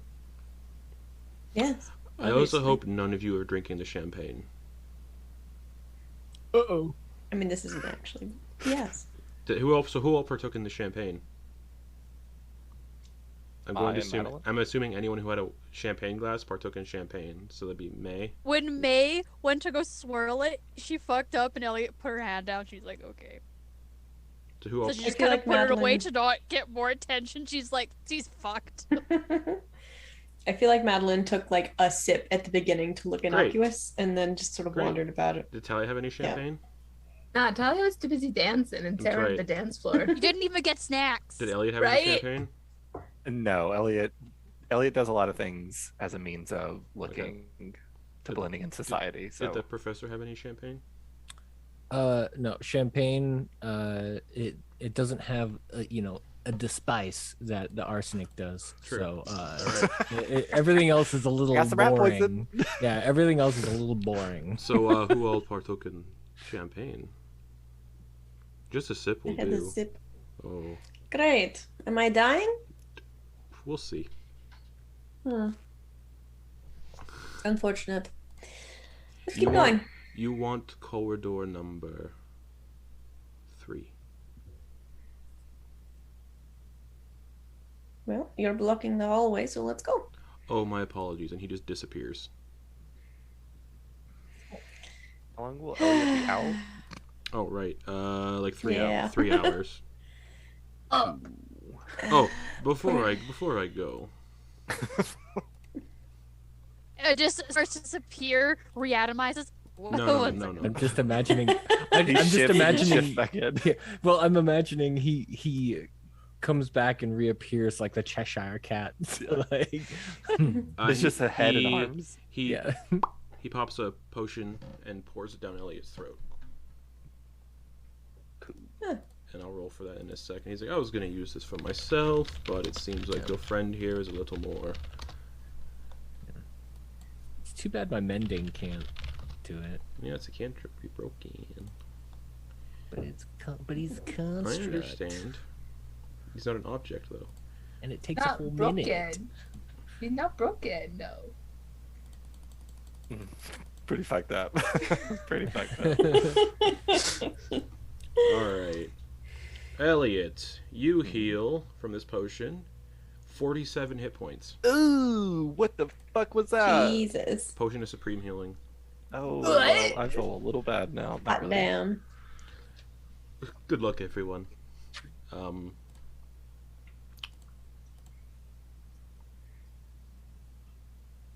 Hope you find what you're looking for. Eliott's gonna like peel himself off my. You can see Thalia holding your hairpiece. You're alive! Yes. I assume you'll be watching. No. I have all I need.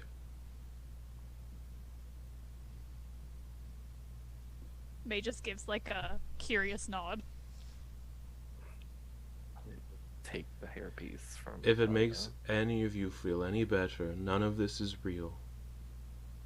Well, that makes me feel so much better. Now I'm just like, the wow, revelations. Certainly feels real. Mm. He'll open the position his bag and put his hair neatly, gently set it down. Hey, if you weren't gonna put it on, why did you take it from me? It's a process, all right. He'll rub at the back of his head instinctively. Before I go, what did Van Richten tell you? Lots of things. Anything specific? worth. But do you not just read it out of our heads? I could. Hmm. And now that you asked, he's just gonna. All right. Good luck, everyone. And he just turns and walks down the corridor. Wow. No consent or anything. Just jumps right into our minds. Yep. So I have to remove Eliott's hair from my inventory here. Tragedy here. Eliott looks visibly not comfortable. May goes into her bag, into her pocket. She still has some of her honey candies, and she offers you one. I'm alright. Oh, excuse me. Eliott pulls one of the Gregory snacks out. Okay, there's a collection. There's smoked salmon canapes. Oh shit, yeah. There's cheese tarts, onion tarts, mini cheese souffles. Some of the snacks are a little messy, so you stick your hand in and it's mess. Scallops served in the shell with melted golden brown cheese and crispy crumbs. Mini croque-monsieurs, which are like little mini cheese and ham sandwiches that are like grilled. And then olive tapenade on crusty bread. So like a lot of those toppings are kind of like slid off and are just like in the interior of your coat. Yeah. Oh. As you're like pulling food out, I'm gonna say, just the champagne was probably poisoned. The food might be as well. Better that only one of us dies than. No one is getting you snacks. I can never stay mad at you. He'll reach into his little pouch and pull out a vial of antidote and offer it to Madeliene. I don't know if it works. I don't know if it'll nullify the poison within its taking effect, but do you want me to give you a check first? Forgot to mention, when this guy was in the corridor, he wasn't wearing his mask. Ooh, what did he look like? I'm gonna show you a picture. He looked Was like he a hot? dick. I That's what almost he thought that looked you were like. gonna say he wasn't wearing any clothes. He I was don't know just why. fully nude. Yeah. I don't know Hello. why my mind was like, all right. Oh my. Wouldn't be that crazy. Funk. Yeah, he's hot. Maybe appearance-wise, but personality-wise, nah. Nah, Hey, maybe nothing. he's a grower, not a shower, okay? Personality, know. girl, that shit shows or it doesn't. Yeah. There's no growing to Either personality. you got it or you don't. I feel like Madeliene goes for the arrogant type, you know? But yeah, so yeah, he wasn't wearing his mask when he approached you all. And then, yeah, you give Madeliene an antidote. Just kidding. It's a vial of long sleep. Good job. Good Nice. luck, man. Mhm. No, it's so I got an antidote and then I got a vial of long sleep. I don't know if it's the antidote for the vial of long sleep. I assume it is, but maybe it could work as a antitoxin. I don't know. It's like What taking if the poison antibiotics was for like, long you know. sleep? You can only assume at midnight we will know, is that's my true. guess. Before we Yeah. walk into another one of that asshole's traps, do any of you want to rest? Yes, that would be lovely. But what time is it? Can we go to like that main chamber where all they spoked out? These corridors are much smaller, but all the corridors are relatively small and uncomfortable. Okay. As for the time, you're not sure. Actually, Well, it was still light outside. yeah, so it's still, yeah. Okay. Not a lot of time has passed. We probably have time then. Shit. My cigarette case, and he's gonna like run back. He'll silently move back to where he was. The wolf thing was. Oh, its body's not there anymore. Yeah, no, he's going to like where the painting was, Oh, okay. and he is going to fiddle around at the floor right there, but he'll make a little hole, Mm-hmm. and he'll pull out the weird hair and skin feather token, Mm-hmm. and he'll bury it Okay. in the dirt. Sure. And a 60 feet tall, 5-foot diameter tree with branches that sprout out 20 feet, if it works, will grow there. It immediately grows. Just Really fucking loud, I bet. He'll pat the trunk and it's a tree like growing rapidly. It's a little loud. have his little cigarette case, and pull a cigarette and put it in his mouth and close it.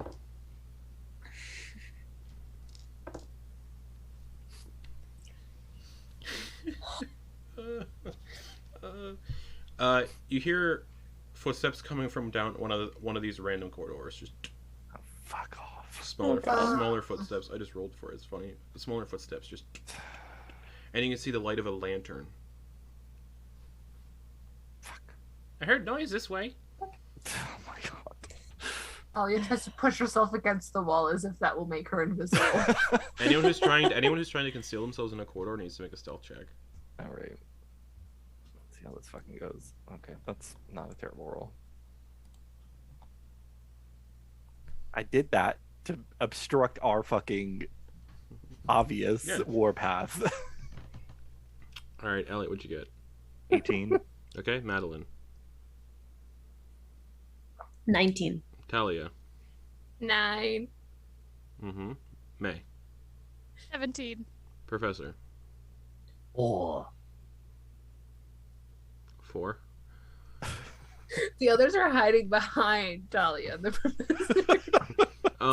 It's like this in the hallway. So you all see one of these little the guards that you've seen, or the servants you've seen, like the little guys, the ones you saw sweep the guy up with a dustpan. One of them is just walking down the corridor, mask on, just waving a lantern, looking.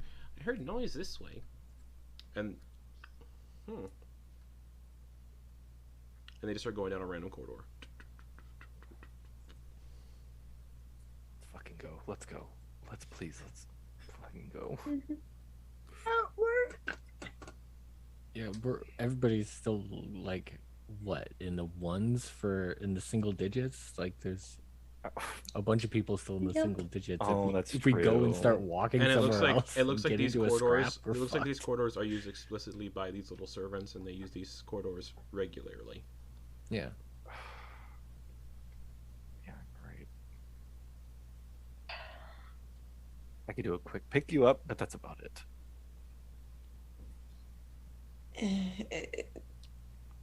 It would at least stop us from dropping the first thing something happened. All right, let me. Eliott's gonna essentially. Can he take some time to?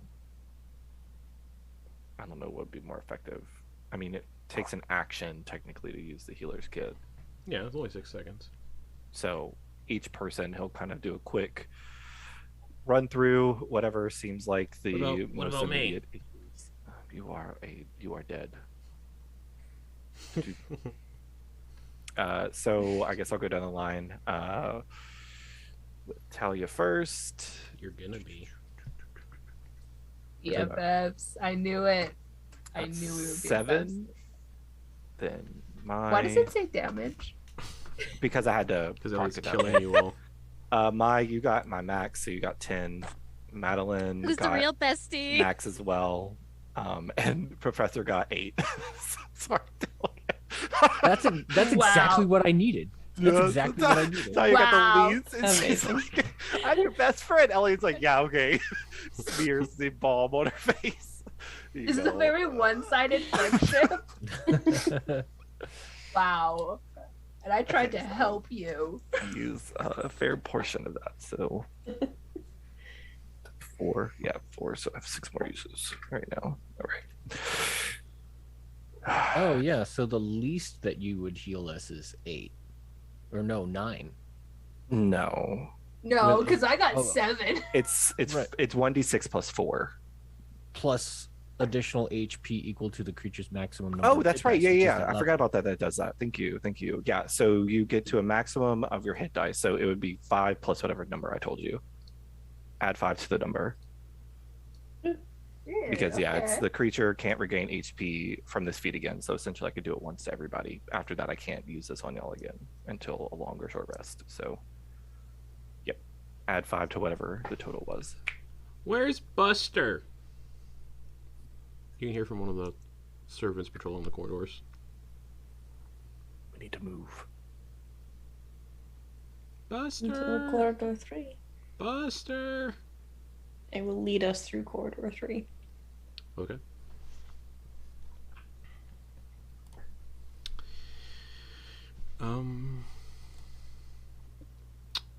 Buster, the name of the dog.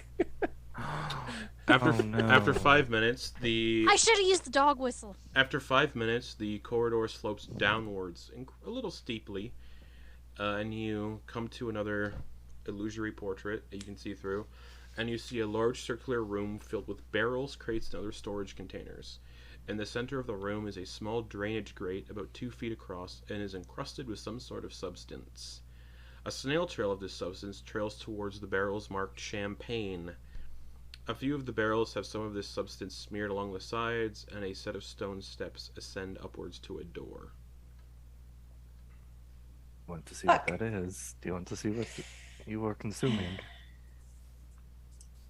I don't want to, but you know, it would be nice to know. I'll step in quietly. Okay. Ellie's I'm in the way anyway. A little vial, and he's gonna kind of gather up some of the snail trail. So, who's all like going into the room? First off, Eliott. Yeah, we'll go. Okay. I mean, there's no reason not to, right? Okay. Yeah. Those of you who get close enough to inspect the substance, including the snail trail, recognize it as being wax. And it's at this moment where you can hear like a grandfather clock somewhere in like a loud clock, the chime of an hour passing. Since you all got here, Madeliene, you don't feel too well, and I need you to make a Constitution saving throw. Oh god. Okay. Cool. This is fine.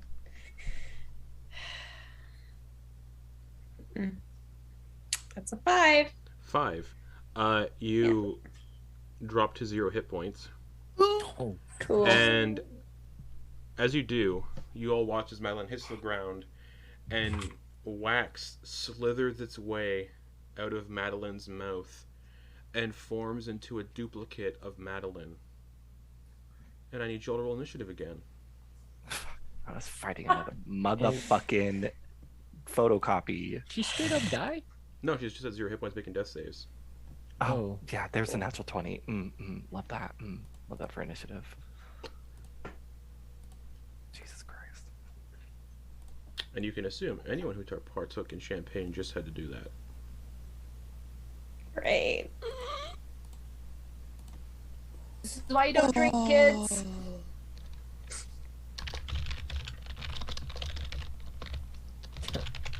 Don't drink, kids. You'll turn to fucking wax. This turned into an after school special. Mimics. Oh, right, I have to add... I'm just going to add layer action to the...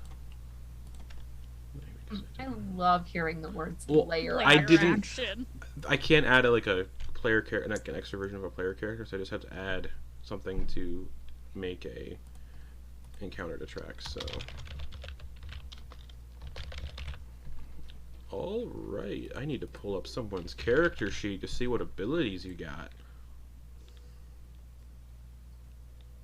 And whatever your max hit points are. Okay. That's fun. That's really fun.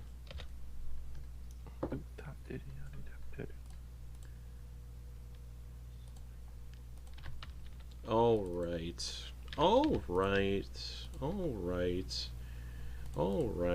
Calm down.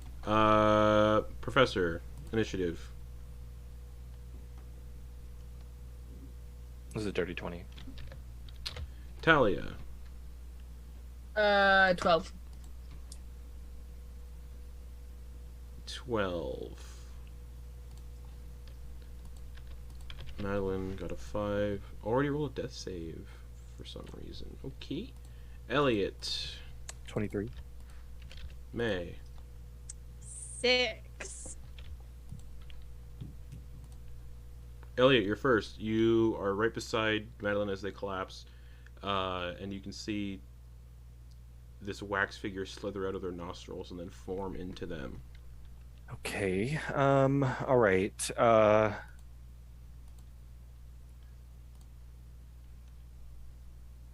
Eliott is going to bring out the hammer, and he's going to bring it across, attempt to bring it across Madeliene, fake Madeleine's face. Go for it. That's not great. 15 to hit. 15 does hit. Okay. As he does, he'll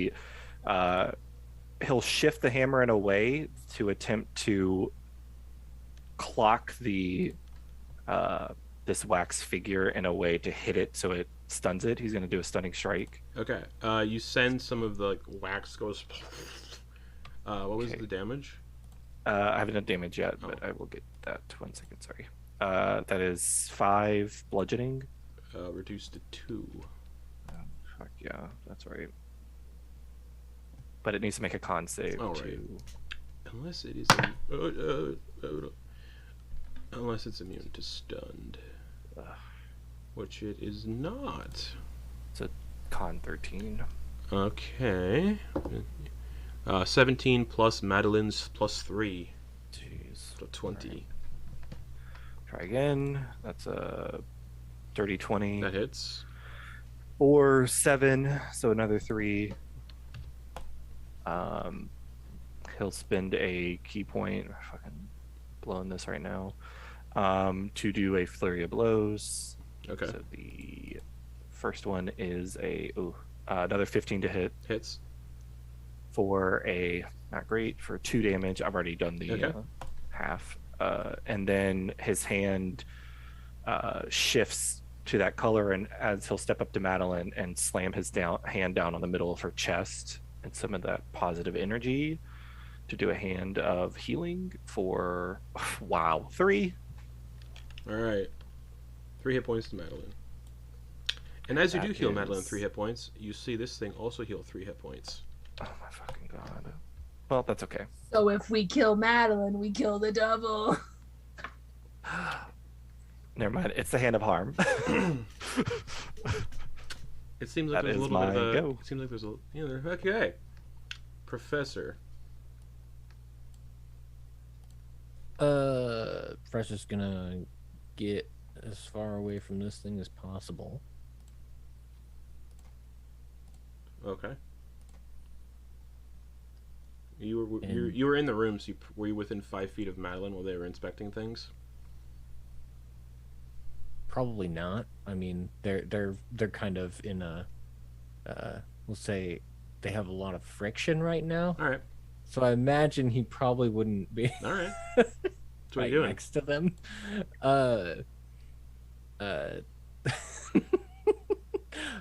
He's gonna shoot at the thing with his lightning launcher. Sure. 2 attacks. First attack. 16 to hit. Hits. Second attack is a 24 to hit. Hits. All right. So one of these, I can choose to roll double the damage dice as a part of the feature of the weapon.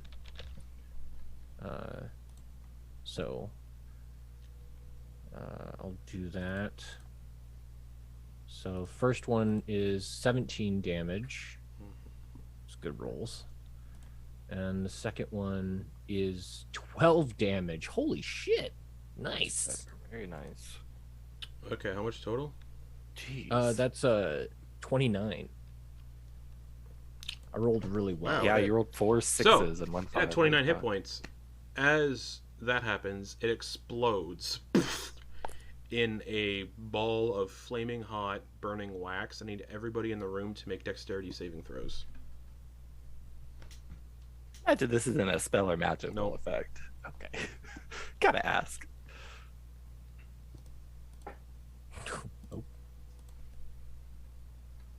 I rolled at disadvantage and they were both 21. Nice. Oh, wow. Nice. Alrighty. So, Eliott, Oh shit. 18. You take 6 fire damage. Right. Madeliene.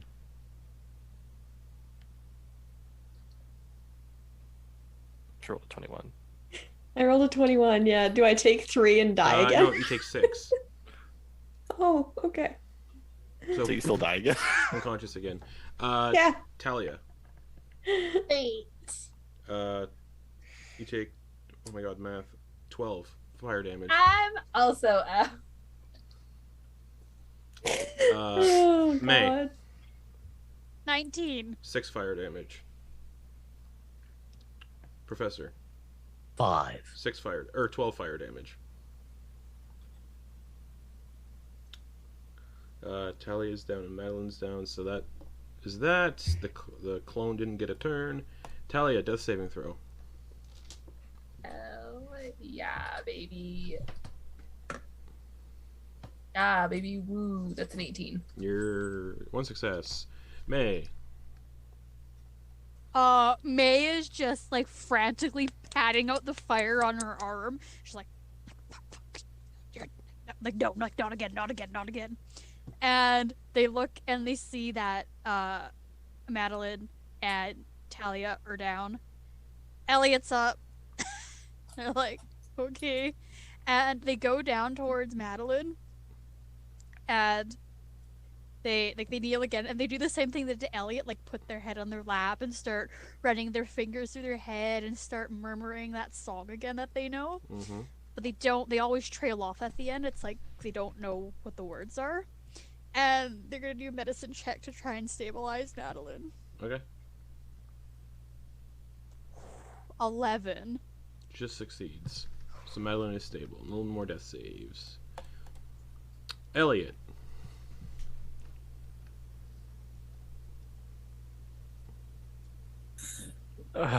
Fuck. Jesus. Pretty much sums up our session. Yeah, I mean, Eliott Fuck. he'll use a charge of his healer's kit to at least stabilize Thalia. Okay, medicine check. I don't need to. Oh, cool. All I right. could stabilize it to 0. Madeliene, y'all can't get any more HP from it, so Okay. just stabilize. So you stabilize Thalia. Mm-hmm. Okay. As you all, most of the party's unconscious. Well, not most of the party, but people are unconscious. Shit's going shit. As you all are in the cellar, realizing that everybody in the party who drank champagne probably just spewed out one of these things. And as you're all resting, you can slowly hear the sounds of screaming and whatnot. And that's where we're going to end the session for the week. Yeah. Oh my This is fucking bad. God. This is real bad. Mm-hmm. Well, at least it's nothing that we could have stopped. Yeah. I mean, that's probably could have if we Nah. not died at the big fucking nasty thing. But at this point, that's kind of Yeah, I don't think unless we'd killed the thing like days ago, we couldn't have that's done true. That's shit true. about Yeah. this. That's true. Yep. That's true. Maybe, Like- yeah. But until next time, good night, everybody. My character survived 2 sessions! Yay! Don't jinx it. Honestly, it's a